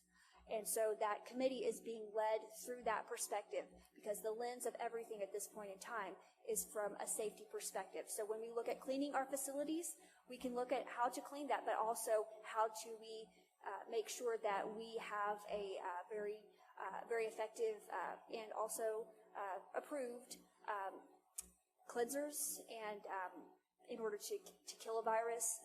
We're learning more and more about what that looks like, and when I say we, I'm talking about as a nation, as the world. We're continuing to see what are the most effective killers of the virus. Those are the things that we're looking at when we move forward with this. Okay, TEA, go right ahead. No, go ahead. TEA, also, I think we can expect that they will also have they usually have some specific guidance on that, but engaging those deep conversations and that laser-focused stance on making sure that we're not only cleaning, but also sanitizing and disinfecting. We have to look at through the lens of the CDC and our health professionals. Okay, then you talked about on transportation, on temperature checks prior to entering the bus. Is this for children that are being picked up from home being brought to school, or are we talking about extracurricular activities? We're talking about students as they're at this point as they're getting onto the bus. Moving into extracurricular activities, they're also having their protocols in place, and when they're entering an extracurricular activity, when the students have been at school, at what point is it beneficial to make sure that we maintain another temperature check? When we all come together, it's ideal that we have an opportunity for those temperature checks. So it's not only for the buses when the students are being picked up in the morning, but also at our entrances when our students are entering during the day. That is a very effective mitigation effort, is to make sure that we are not allowing students into the building who are running a fever. And if they are running a fever, we have a process laid out that we would contact the parent and talk about those next steps. Whether it's COVID or whether it's an ear infection would be, two different things. But that's going to be our first sign of what to do next. And we're working very closely with also our nursing staff on what those next steps include. If they are exhibiting these types of symptoms, then we will follow the recommendations of how you would move forward with calling nurse hotline for COVID and determining those next steps and how our health community wants us to proceed in that regard. If there are other symptoms and they do require, if you have a fever, you shouldn't be at school either way. But what's the next step? So does a student go to the doctor, or does a student have referred for further considerations under COVID? That's where the conversation then shifts at the campus level. Okay, so I guess the last question, or one of the last questions is on our temperature checks as far as the buses, is the bus driver, or who's going to be responsible for doing the temperature check, and what type of training is that person going to have to be able to do those temperature checks? So that training is also going to be done through our health services. And again, that group sits underneath that subcommittee together. So they're all in a communication and a collaborative effort together. So the person doing the temperature checks would be, the bus driver would have it. It'd be a quick little, as the kids are coming on, a touchless thermometer where you do a quick check. If the student is registering a temperature and that would be excessive, then next steps are outlined as far as how to move forward with contacting a parent and moving forward in that way. Thank you. You're welcome. There will be continued fine-tuning around that. Parent contact is absolutely important when we do detect a temperature and what next steps are recommended at that point in time. Hey, Mr. Riddick, that'll probably delay us some too on our bus runs if we got temperature checks coming about, or so you'll see that contact the parents. Yes, sir, and you'll see in the other plans that the strategy to try to run and navigate school transportation is a major component of that, and learning is going to be impacted in some way or form around what that could look like. So yes, sir, that could mean that those students who are getting that temperature check based on the number of riders, about 5,000 riders that we have in the district, could be impacted that way depending on how quickly the thermometer reads, and then engaging into the route itself. Some are going to be pretty quickly, where you just do 1, 2, or 3. Some may take a little bit more time, where you may have 10 riders boarding, but it will present challenges. There is no perfect plan around this. It's very messy. We'll learn and modify and adapt along the way, but I will tell you that as you go further through models, you will see transportation is very tested throughout. All right, as we, open, this is, we want to be as close to normal as possible, but also being safe. So that guidance will continue to change and evolve as we do receive it. There may be a situation, and again, when we looked at that COVID decision-making matrix, the scenario matrix, depending upon what our reality is, either entering in August, or if we have a situation where we have a closure and we need to return through a cautious approach, a hybrid model may be something that we would need to go to. And so I just want to give you a brief overview of what a hybrid model may look like. I will tell you that before we get too deep into this, there are further conversations being had around this, whether or not this is more effective for elementary versus secondary. We've also had conversations about how we can engage our Right at School program. They've been shared this information in order to help us develop some innovative solutions, because we hear that under this particular model, parents' work schedules, that becomes a challenge for them. We want to provide a plan that's going to be allow for childcare. And so our conversations with Right at School has been around that. But when we look at the plan for a hybrid situation, you have students attending face-to-face instruction for half the time, and then for the other half of the day, they are in a virtual sort of situation. That would be something that would be delivered by their teacher, and that whether the face-to-face is their initial instruction, that would be worked out based upon the campus schedules. On Friday, so that happens Monday through Thursday, where the campus is divided into two, and half attend in the morning, half attend in the afternoon. There needs to be adequate time in between those transition times to make sure that we don't have clusters of kids arriving and leaving, so that we can expect that would be a shift to what we have as our current schedule. not calendar, but our schedule. Friday would provide students to be completely online, and then teachers able to plan and prepare and work together collaboratively in their PLCs, their group, because under this particular model, it would impact teachers to where they are providing face-to-face instruction and virtual learning, and that could be a challenge. And we realize that. We've engaged our teachers around conversations about what that looks like and what their recommendations are as we move forward with this model. So with this, we would make sure that there would be further conversations around what a hybrid would entail. It's not our first choice, but it's a situation that might present itself moving forward. And then on a closed plan, we've seen what closed looks like. We've learned quite a bit from our very quick closure in March. We've learned about virtual learning and virtual teaching, what it means to be a virtual teacher, what it means to be a virtual learner. This is something that our campuses, we've shared with our campus administrators on the various scenarios and what conditions would we pivot quickly to one of these different scenarios. They're working on their preparedness plans and their campus response plans based upon the guidance that we've provided them in these different scenarios. They're working proactively to make sure that if a situation happens, whether it's a closure or something that would impact us significantly in that way, that we are able to move forward with virtual learning opportunities that are equitable for our students. So you can see what we have in place for our instruction, our technological support. Providing students with feedback is incredibly crucial because the importance is virtual. The key word here, I think, is virtual learning. We need to make sure learning is occurring, not just ticking off check boxes and finishing assignments, but actually engaged in learning. What does that look like? And that's something that our teachers are going to be engaged in, and our principals are engaged in those conversations on day one as far as preparedness. And in that case, also meals, we would continue to provide meals, whether we're open or whether we are closed. I know that's a lot of information, and that we're continuing to revolve this plan around the unfolding efforts and the unfolding situation, maintaining a firm pulse on where COVID-19 is and what the recommendations are from our CDC and from ultimately TEA, and then definitely informed by our community, by our staff, by our students, is where we are at this point in time. Are there any questions that I can answer that sit out there? Yes, Dr. Yes, sir.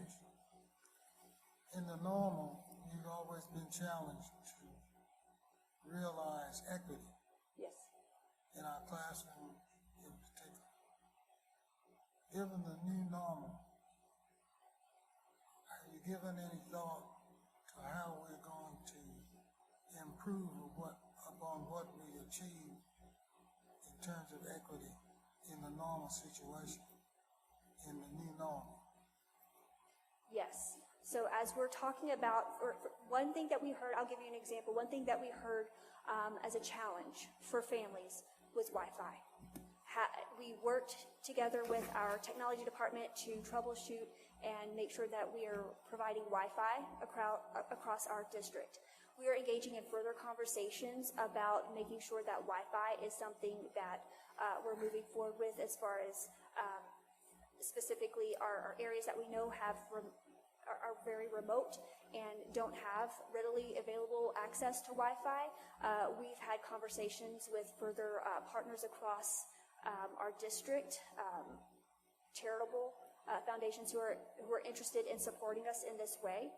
So that's Wi-Fi. That's one of the first things that we heard of. Wi-Fi and devices. It is our hope as we move forward with our one-to-one technology, this would be something that would provide further supports. We made sure that we checked out technology to students who needed that during COVID, and also made sure that we could share with them Wi-Fi options.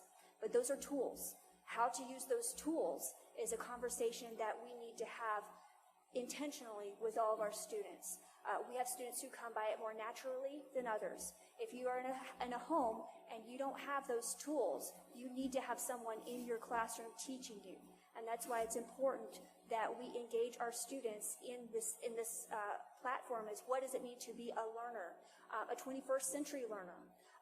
what learning looked like before, the way we get our information now. We utilize a lot of virtual platforms, even ourselves. So as we're preparing all students, not just those who have Wi-Fi in their home, but all students for what it's going to be to move forward into a 21st century situation and for their lives, this is a critical conversation to have in the classrooms, so that should a closure or anything, regardless of a closure, but as they move forward, they're able to navigate that virtual platform, not only for learning and completing tasks assigned to school, but also to be a productive community member and able to engage in those opportunities as well.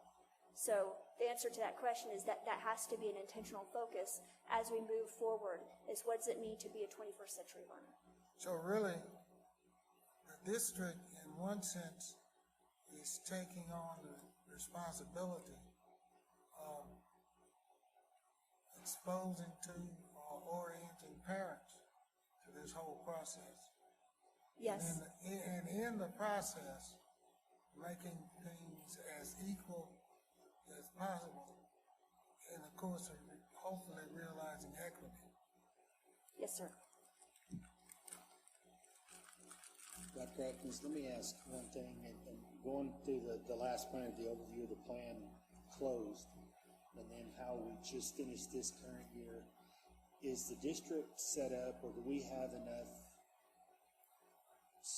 space? I'm not an IT guy, so I can't tell you that database that we can archive or set up a library of these lessons that are being taught online, so that our teachers, because I know our teachers are preparing these, so that our students can go out and choose different resources, where maybe say, we've got a student at Lee that didn't understand a geometry lesson, but there's out online they can go and see that there was a lesson archived or set in a library for a Midland High teacher.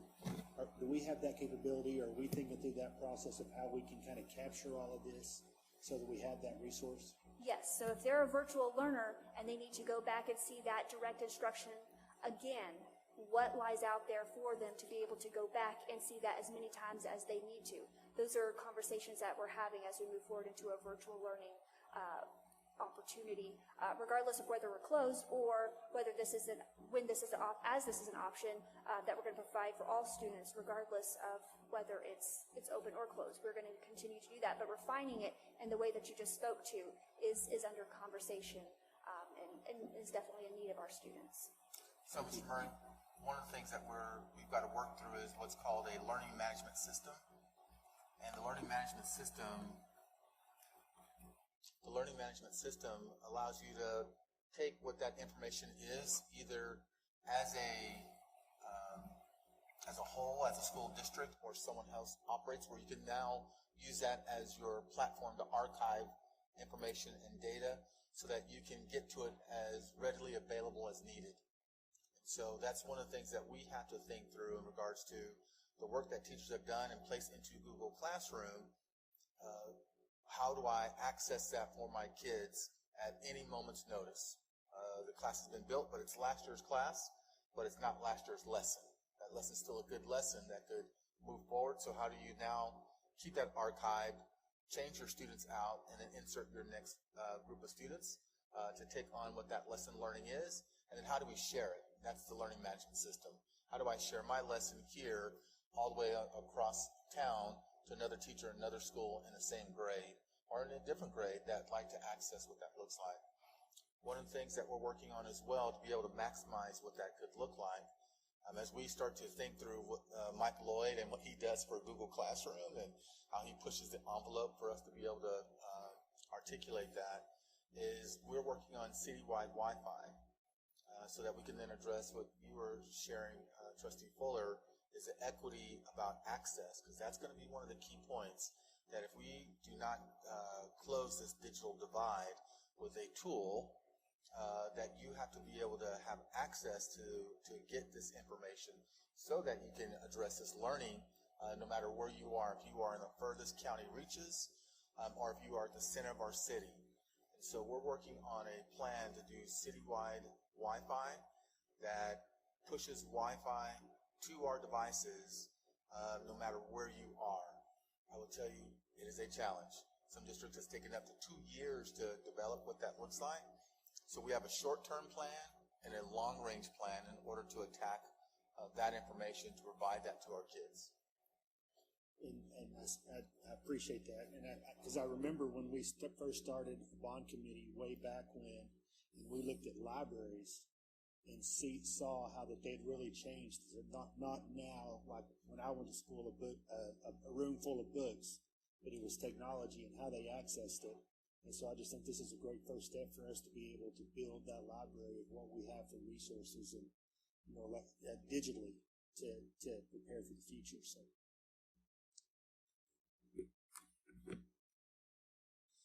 All right, any other questions for Dr. Atkins or Mr. Riddick?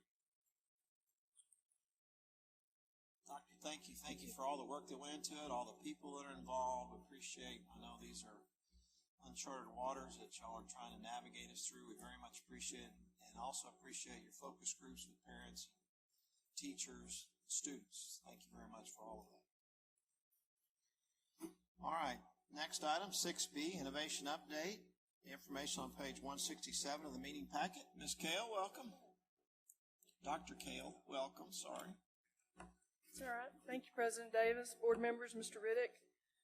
Wanted to give you all a little bit of doing this nearly every month, just so that you understand the process that we're in. The design fellow was one of the positions you saw approved this evening that you approved. Thank you. That is a grant-funded position that will reside under my office, but it will be situated at Coleman. As they go, this individual will go through the process of creating what the redesign of Coleman looks like with input from all the stakeholders. When we talk about the three components that have already gone forward with redesign for Coleman, there is the calendar redesign that has been a discussion, industry certifications for career and technology for discussion, and then what I want to focus on this evening are virtual learning opportunities and exactly what some of that might look like. I will tell you that Jeff has worked closely with this group that is teachers, administrators from both high schools and from Coleman, and to work through what some of these ideas might look like. So one of the things that they're doing is they're going ahead and looking at coursework, how you can look to enrich and propel students faster, as well as what we can look to catch them up. So that right there changes the entire dynamics of Coleman. One of the things we're looking at is how do we take kids from Lehigh School and Midland High School and incorporate them into other learning opportunities at the campus. That will be done through the homeschool counselors as they work with the students with their 4-year plans. How can we use Coleman as a testing environment for those kids that are in virtual learning opportunities? How can we look at evening access to the computer labs there and better serve our kids? So we're basically looking at a blended learning opportunity, and we're actually even going through a grant writing process for this redesign that may be able to, if it's competitive grant, so if we won that grant, then it could be able to propel some of these opportunities as well. We already have some courseware there at Coleman that will be utilized to extend this opportunity and better serve those students as well as all of our students across the district. Any questions about Coleman? Let me jump in there because I think we need to highlight, because when we talked about autonomy, this is where I was going. We're taking our leader and our leadership at that campus, which is already doing an amazing job of catching kids up and getting them to graduate, but they're taking it a step further and they want to be better and they're growing their autonomy. And so I just want to commend that group for taking the additional step to grow their school and what they can do with what the state's allowing us to do. So I appreciate the work there. Sure. Very exciting. Any other questions on Coleman? This might be more district-wide, but we went to one of our trainings and we're talking about the topic was charter schools, and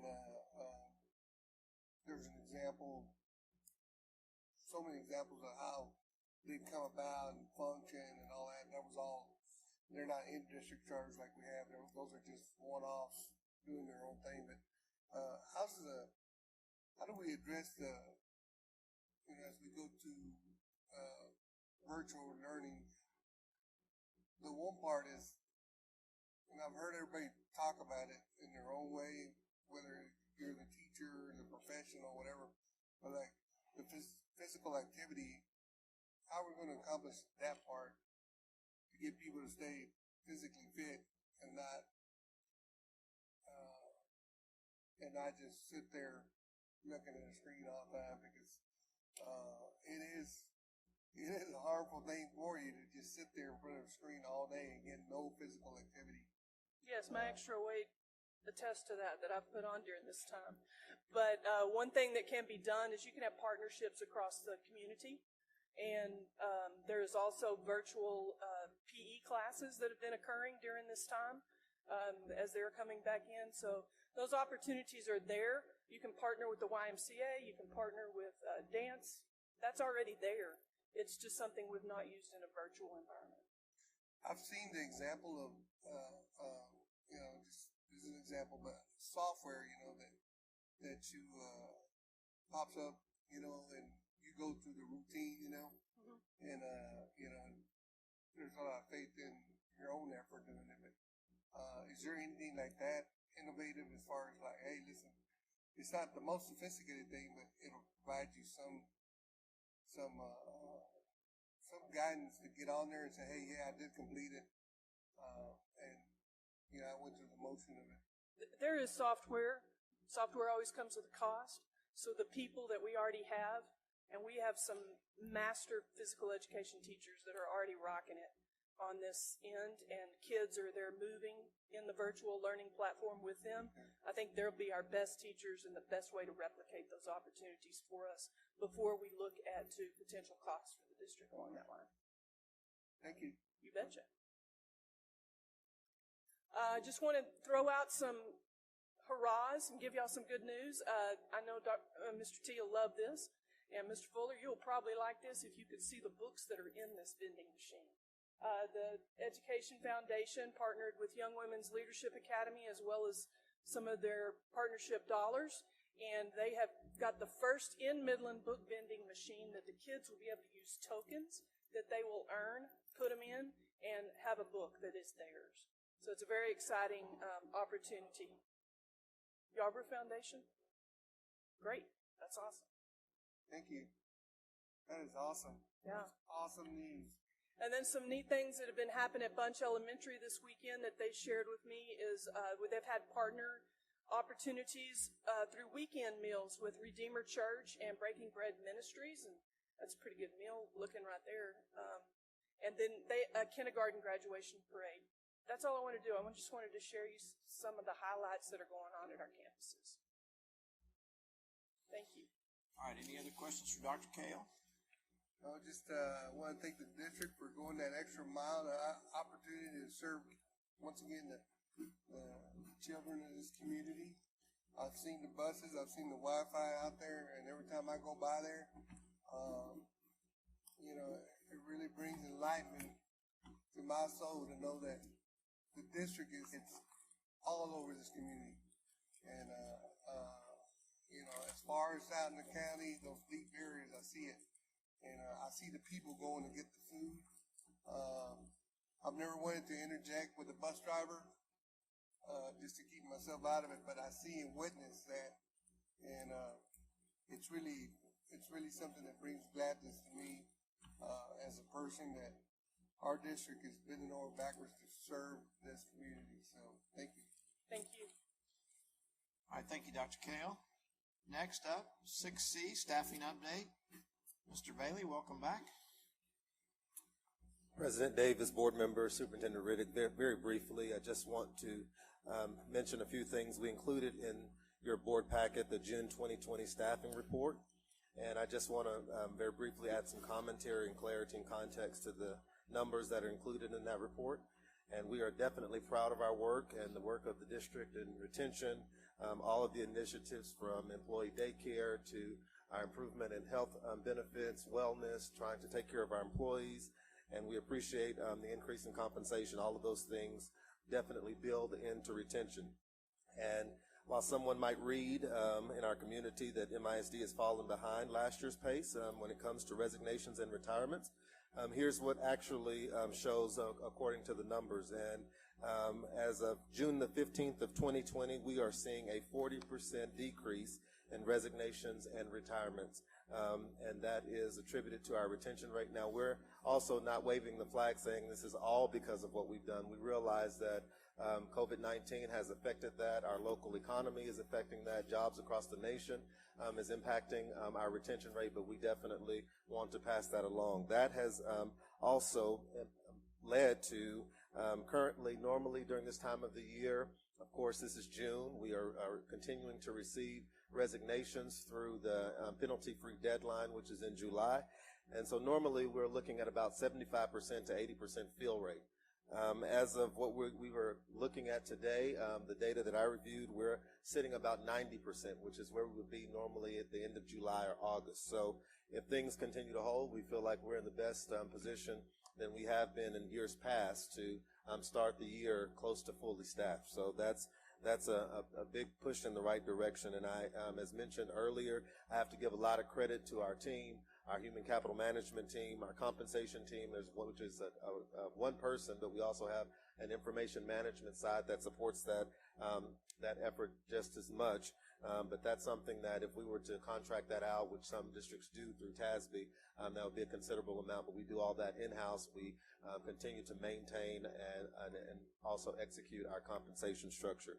So finally, as well as part of my report tonight, we have loan finalists for all of our vacant principal positions, and we will be releasing all of that information later this week. So we do have some vacancies currently. The team is finalizing all of those interviews. Mr. Riddick has those final recommendations, and we will be announcing all of those principals to the board later this week. Yes. I would just like to make the comment that I would like to thank my fellow board trustees because I know they've supported teachers and paid from day one, and we've done it responsibly to move the ball forward. We've provided a plan as to how to move this district forward. So I really want to thank my board trustees. I think it might be the only time I've said it in 4 years, but I really want to thank y'all for supporting education and making this district move forward the ball. So we're not competing with Dallas, Austin, or whoever. That this should be the number one place where teachers want to come, and it should be looked at, for everything, for quality of education, pay, everything. I mean, it should be something that we're striving that we get top recruits and so forth. So I appreciate all your efforts, Mr. Riddick. I appreciate you for leading this district and helping us move the ball forward. And I know it's taken a lot of work to get here, and COVID-19 might have helped us, but I know there's other programs and stuff that are moving the ball forward and we're going to get there. So appreciate you. All right, thank you, Mr. Bailey. Next, go ahead. I have one comment that I'd like to make.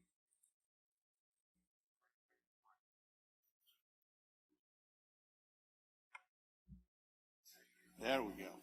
Okay, I realize we've had a lot of retirements and a lot of good people have retired that I'm not going to be able to name, but I would like to point out one retirement, Dawn Miller, who retires the end of this month. She's put in over 25 years with MISD and most recently took on being head of special services. So she deserves a real kudos and job well done. Absolutely, absolutely.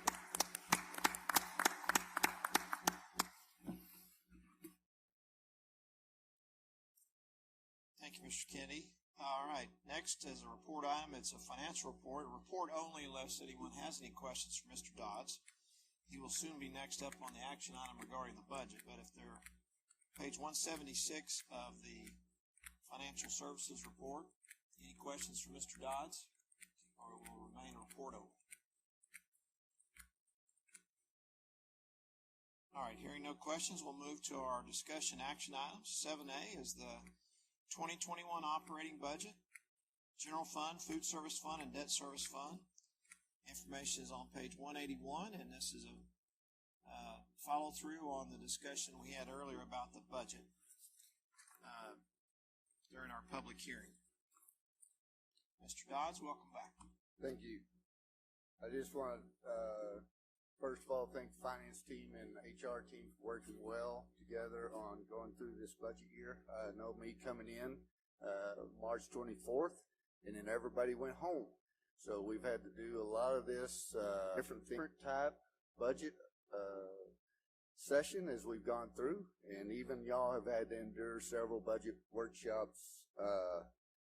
Moving up on me? All right. Sorry, moving. I thought I was pretty.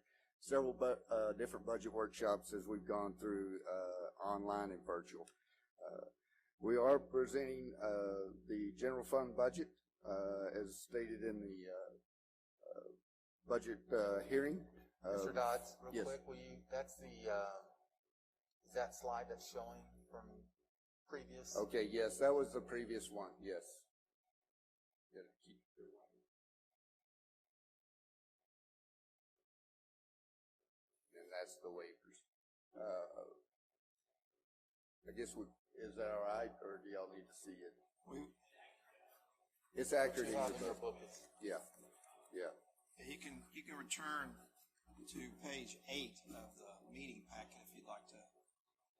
I don't know. It begins on page 8. Our budget, I think, is a few pages after that. We discussed it during the hearing. Right. As moving into the proposed budget of general fund, we'll be looking at a balanced budget of $396,746,083. That is also the expenditure amount. We will also look at the food service budget for a balanced budget of $12,819,405. Expenditures $12,819,405. And then the debt service budget of revenue of $26,074,285 with expenditures of $19,880,023.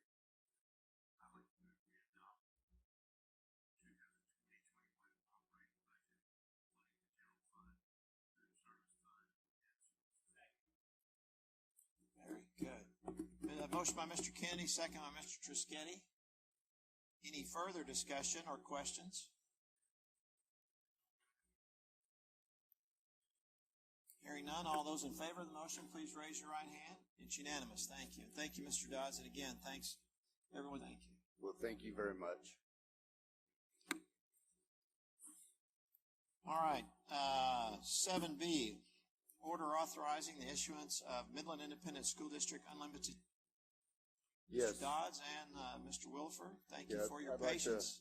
invite Mr. George Williford from Hilltop Securities, who is working through as our financial advisor for the bond refinance. Mr. Williford, welcome back to Midland. Thanks for coming tonight.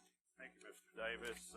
Mr. Riddick, members of the board, it is good. Zoom meetings, this is the first in person. It feels good again. So, and congratulations to you all to get back together. You should have a book. We do. At any rate, may not be on the screen, but you should have a book that we handed out. And this is with regard to potential refunding of the Series 2014 bond issue. And if you look behind tab 1, the cover page shows that what's being discussed is the same procedure that the district has undertaken with respect to standalone refunding issues in 2011, 12, 15, 16, and most recently 2017. And that is by a order authorizing issuance, but delegating ultimate pricing authority to Mr. Riddick, Mr. Dodds, and Ms. Martin when the market is in good shape and when everything is together. But that order also establishes certain parameters, most importantly, a minimum savings parameter that has to be attained in order for the refunding issue to be completed. And I won't go through those pages, but if you look on page 4, this is, pardon me, kind of a new twist and so on. If you remember in December of 2017, it was a little bit urgent. The district did an advance refunding at that time, and it was done on a tax-exempt basis. And the reason that we did that is because the 2017 Tax Reform Act prohibited tax-exempt advance refunding. Advance refunding is when you do it more than 90 days in advance of the call date of the bonds. So now they have to be done on a taxable basis. And we had been looking at this even in February, March. Conditions appeared to be favorable. Then when the COVID situation hit, literally St. Patrick's Day or that second, third week March, the municipal bond market just seized up, and the opportunity to do this went away, and it's slowly been coming back. And just the last couple of weeks looked like it was in fact feasible to consider bringing this to the board to consider acting on. If you look behind tab 2, this is really what's most pertinent to you. It's an analysis of the refunding itself, and on the first page behind that, it's actually labeled page 6. It shows the 2014 issue. If you'll see the second line, $39,345,000 is the callable principal amount that we're talking about. And if you look down at the bottom, that's maturities that range from 2036 through 2040, all at 5%. And so that's what we're looking at, the opportunity to save those. You also, and this is callable February 15th of 2023. The district also has 2 issues that's callable a year earlier, the 2012 in the amount of $14.2 million, and a series 2013 that's got $1,480,000 callable. We discuss including those in a taxable advance refunding, but Daryl, Carla, and so on, as you did with the 2011 this past year, we felt like that would be better served to accumulate any excess INS fund balance this year and going into next year and cash redeeming those 2, and then it's still a year longer till you could get at the 14, but you can go ahead and refinance and take the savings available with the 2014 now. If you look on page 7, this is more or less a current market scenario, and as you'll see, it shows potential savings on an annual basis of around $340,000 or slightly under per year, totaling $6.7 million. And what we always use as a go-by on advance refundings is the present value savings. And if you'll notice down at the very bottom in red, the present value savings are projected at the rates being used there at 12.5% of that $39.3 million principal amount being refunded. One thing that is also being discussed is in lieu of just refunding that balance in total, replacing debt for debt, is there's potentially $3, $4, or maybe slightly over $1 million that Daryl is comfortable could be contributed to the refunding. And if that's done so that it downsizes it, it'll actually, using these very same rates, inflate the annual savings from about that $330, $340 range to over $500,000 a year. So potentially that's what we're talking about. On page, Mr. Wolford, yes, while it's not on the screen, all the information you're reviewing with us is in the meeting packet. It's specifically the page you just referenced is page 193 of the meeting packet, just for those following along that way. Go ahead. Okay, I'm sorry. Then on page 8, this is really the parameter that the board would be putting in place, or what we're recommending as the minimum. And as you'll see down at the bottom, that's an 8% present value savings level. In a lot of cases, used to underwriters and so on in our business, people said, well, if you can get 5% present value savings, it makes sense. Then that became more liberal, and people would push, well, if you can get 3.5%, that makes sense. We try to be a little more judicious in visiting and recommending, and it's not just the present value, but if you'll look at that level, you'd be saving around $225,000 a year from this refunding. And we just felt like, as a recommendation, if you couldn't save somewhat over $200,000 a year, then it wasn't really worth recommending. So again, the recommendation is the 8% present value as a minimum that had to be achieved. And hopefully, if we can be in a position, we've got rating calls this week to price as soon after July 4th as possible, or consider going to market to price the issue. We'd be looking at savings considerably higher, and once the amount of cash that might be contributed is determined, even higher level of annual debt service savings. But we also included some information about the market. I won't get into that, other than rates are extremely favorable and literally at historic low levels. Mr. Wilford, I know this is a bond recalling of bonds, and the determining the value is not it's not easily understood the first pass through. But as I understand it over the years, what you're telling us this evening, if the current market conditions were to remain frozen as they are currently, which is not likely, but I mean it's going to have some variable. But if it were currently frozen today, from the time we put them on market, we would realize a present value savings of this action to the taxpayers of just under $5 million, $4.9 million. And the minimum net present value savings we're seeking to set the minimum parameter for doing this action that you're seeking approval of is $3.1 million. Yes. And both of those numbers could increase depending on the additional funds that are available to do the recall. Is that correct? Well, Mr. Davis, the present value, for instance, on page 7, wouldn't necessarily change because that'll be current dollars, and it's more or less a but being able to contribute that will inflate the annual debt service savings, the actual real dollar payment amount. And I apologize for the public as well. Literally, from the district standpoint, this should be viewed as something analogous to an individual going out and refinancing their home mortgage. It's an opportunity for the district to get a lower interest rate on a very significant piece of its debt and lower the payments, $300,000, hopefully more than that per year till it's paid. Thank you. I have a quick question on these. Yes, sir.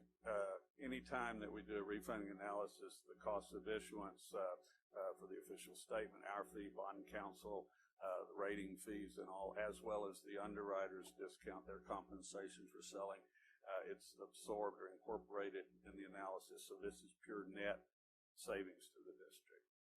And I also failed to mention that Jerry Kyle from Warwick Harrington, bond counsel to the districts here, and so he actually crafted the order that's under consideration in the event you have any questions of Mr. Kyle.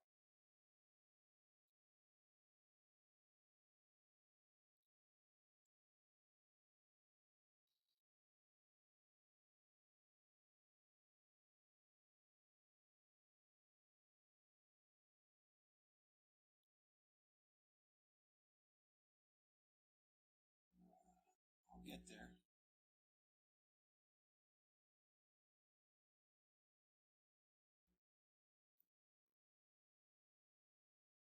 It ends on page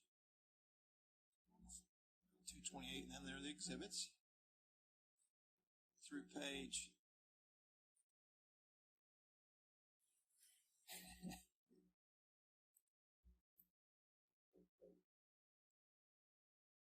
Jerry said it should be about 40 pages. Okay. It's at least that. Page 252 of the meeting packet.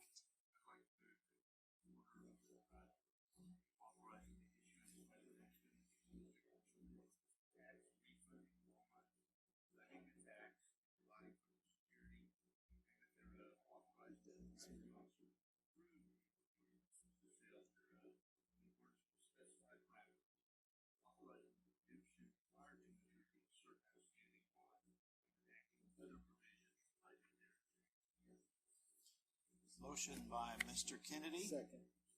Second by Mr. Murray. Is that right? Yes. Okay. Any further questions or discussion? All right, all those in favor, please raise your right hand. It's unanimous. Thank you. Thank you, Mr. Wilfer. Appreciate all the work. All right, next 7C, optional flexible school day program application for 2020-21. The information begins on page 253 of our board packet. I do have one question, Mr. Davis. Sorry, you may have, go ahead. You may have you may answer it in your, if you have prepared remarks or you just are looking at the report. Oh, okay. Yes, so, can I go on? Yes, go ahead. Yes? Okay, I'm sorry. We were just waving goodbye. Okay. Good evening, President Davis, members of the board, Superintendent Riddick. I'm here this evening briefly just to present on the optional flexible school day program. We've had this program for the past, we just completed the past 12 years of having this program and offering it to our some of our most highly at-risk students.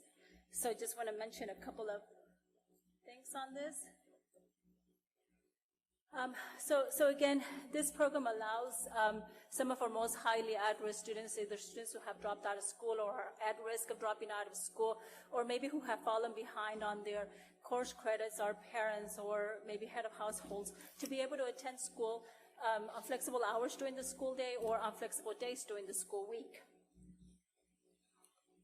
As you already know, there is so much talent, so much value, so much hard work in our school district, and this slide is a reflection of that hard work in meeting the needs of our students. This slide right here shows 4 years past of progress and impact that this program has had on our graduation rates. You can see that beginning with the blue bar graph of 2016, 2017 to this past year of 1920, we have had an 18% jump because of this program. So we're very appreciative to you for supporting this program, and we're here asking if you would support and allow us to continue and approve the application for the 2021 application of the optional flexible school day program. I'll be happy to answer any questions at this time that you may have for me. So the optional flexible school day program is invaluable to reach those that are most at risk. Those are the kids we need to be helping because a high school diploma will change their lives. So this is a great program. Yes. It does. If you would just fill in the board, I know that there are many. It says specifically about if they meet certain criteria. Yes, and I know that there's a lot of criteria there. Would you just talk through a couple of those for the board so we know kind of what that looks like, how you would be a student that would qualify? So yes, there is specific criteria that the TEA designates in order to be able to participate in this program. Some of that criteria is, of course, at risk of dropping out of school. You're a student that maybe we're trying to recover because you've dropped out of school. You may be a head of household. You may be either a teen parent or maybe pregnant, or maybe you've fallen behind, especially on those core courses, or those STAR or EOC or type of core subject area courses. So those are some of the criteria. Mr. Davis, I'd like to be a motion to approve the 2020-2021 optional flexible school day application. Motion by Mr. Trischetti, second by Mr. Marquez. Any further questions or discussion? All those in favor, please raise your right hand. It's unanimous. Thank you. Thank you so much. Thank you.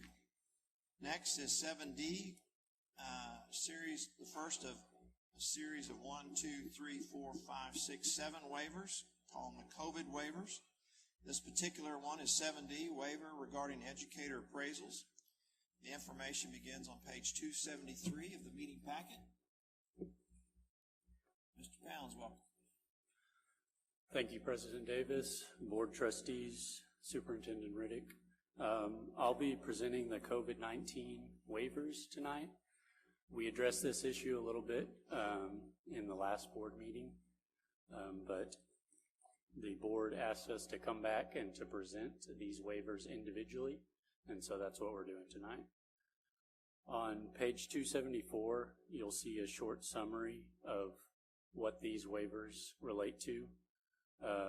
The TEA has come up with a list and published it on its website. a list of all waivers related to COVID-19. They created this list because they recognize that school districts aren't going to be able to meet certain state requirements for the 2019-2020 school year. And so there's two categories of waivers that they've published. One category are waivers that they've granted automatically to all districts across the state. And the second category are waivers that require board approval before we can submit an application to the TEA. So we've recognized 7 waivers tonight that the district would like to apply for, and we're going to go through those one by one and get board approval for each of those. And if you have any questions that may be a little more in depth or specific to the particular requirement that the waiver relates to, I have some staff members that may be able to answer those, but I should be able to answer most of the questions relating generally to the waiver. So the first one is the waiver for educator appraisals. Basically, this is a waiver for our annual appraisal of teachers, principals, and campus administrators. So we've been able to complete, some supervisors have been able to complete some of the steps in that annual appraisal process, but certain steps weren't able to be completed based on the COVID-19 closures.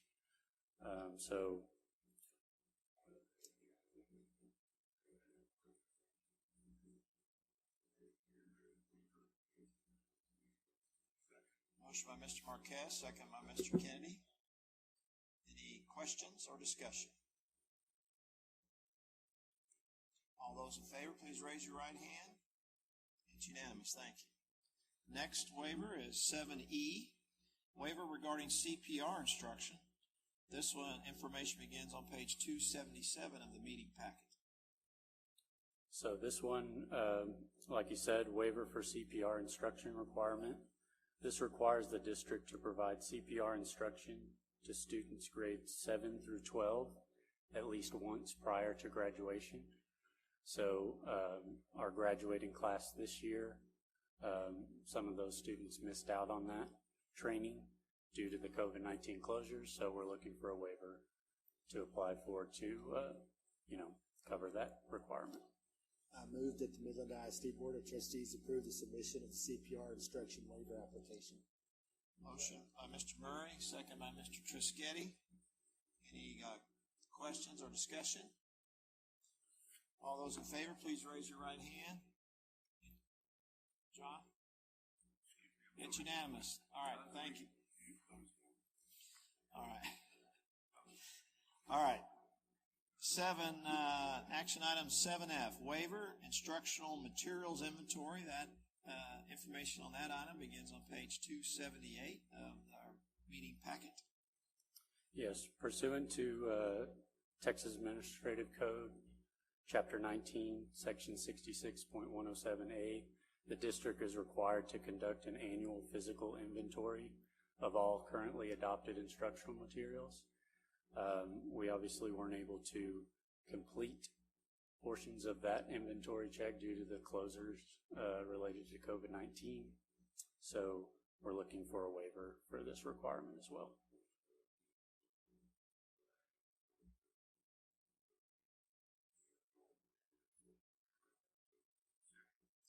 Motion by Mr. Marquez, second by Mr. Kennedy. Any questions or discussion? All those in favor, please raise your right hand. It's unanimous. Thank you. All right. Action item 7G, waiver, armed services, vocational aptitude battery test. The information on that item begins on page 279 of our meeting packet. Section 29.9015 of the Texas Education Code requires each school year the district provides students in grades 10 through 12 an opportunity to take the ASVAB test. In this year, due to closures related to COVID-19, we weren't able to provide that test to some of the students, and so we need a waiver for that as well.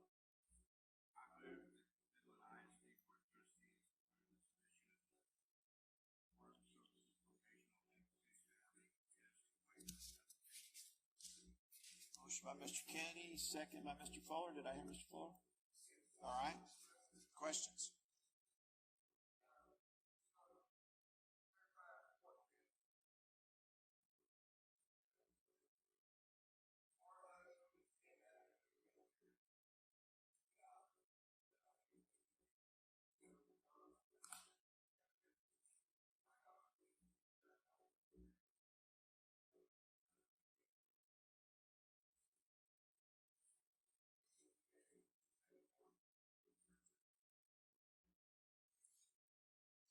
All right, any other comments or questions?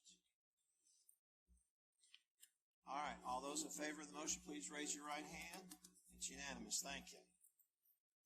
Next is action item 7H, waiver, annual financial report due date.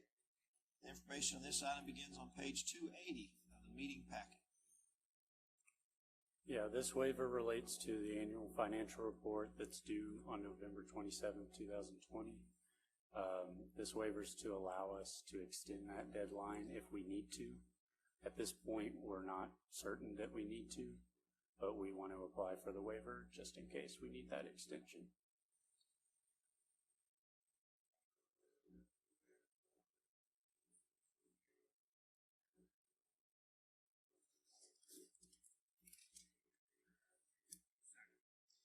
Motion by Mr. Marquez, second by Mr. Kennedy. Any questions or discussion?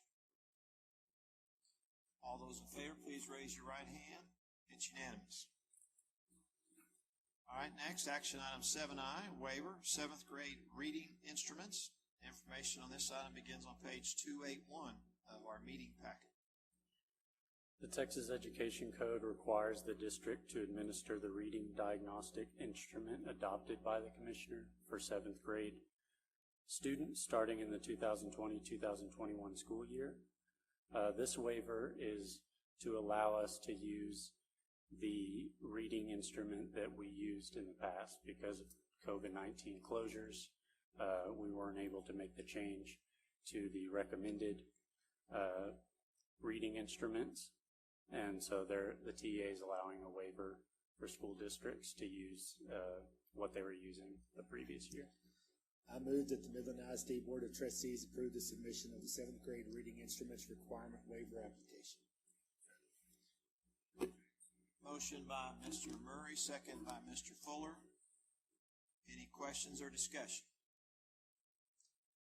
All those in favor, please raise your right hand. It's unanimous. Thank you. And our last action item scheduled is 7J, waiver, parent notice for students at risk of failure. Information on that item begins on page 283 of our meeting packet. So pursuant to section 101.2009 of the Texas Administrative Code, the district must establish the instrument and procedures to be used to determine which students are at risk, and a parent must be notified of if their student is at risk.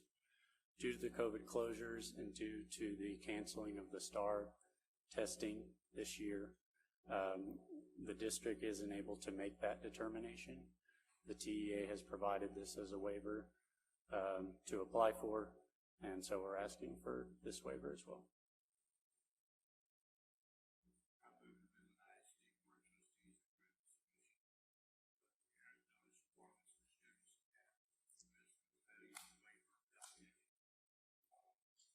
Motion by Mr. Kennedy, second by Mr. Fuller.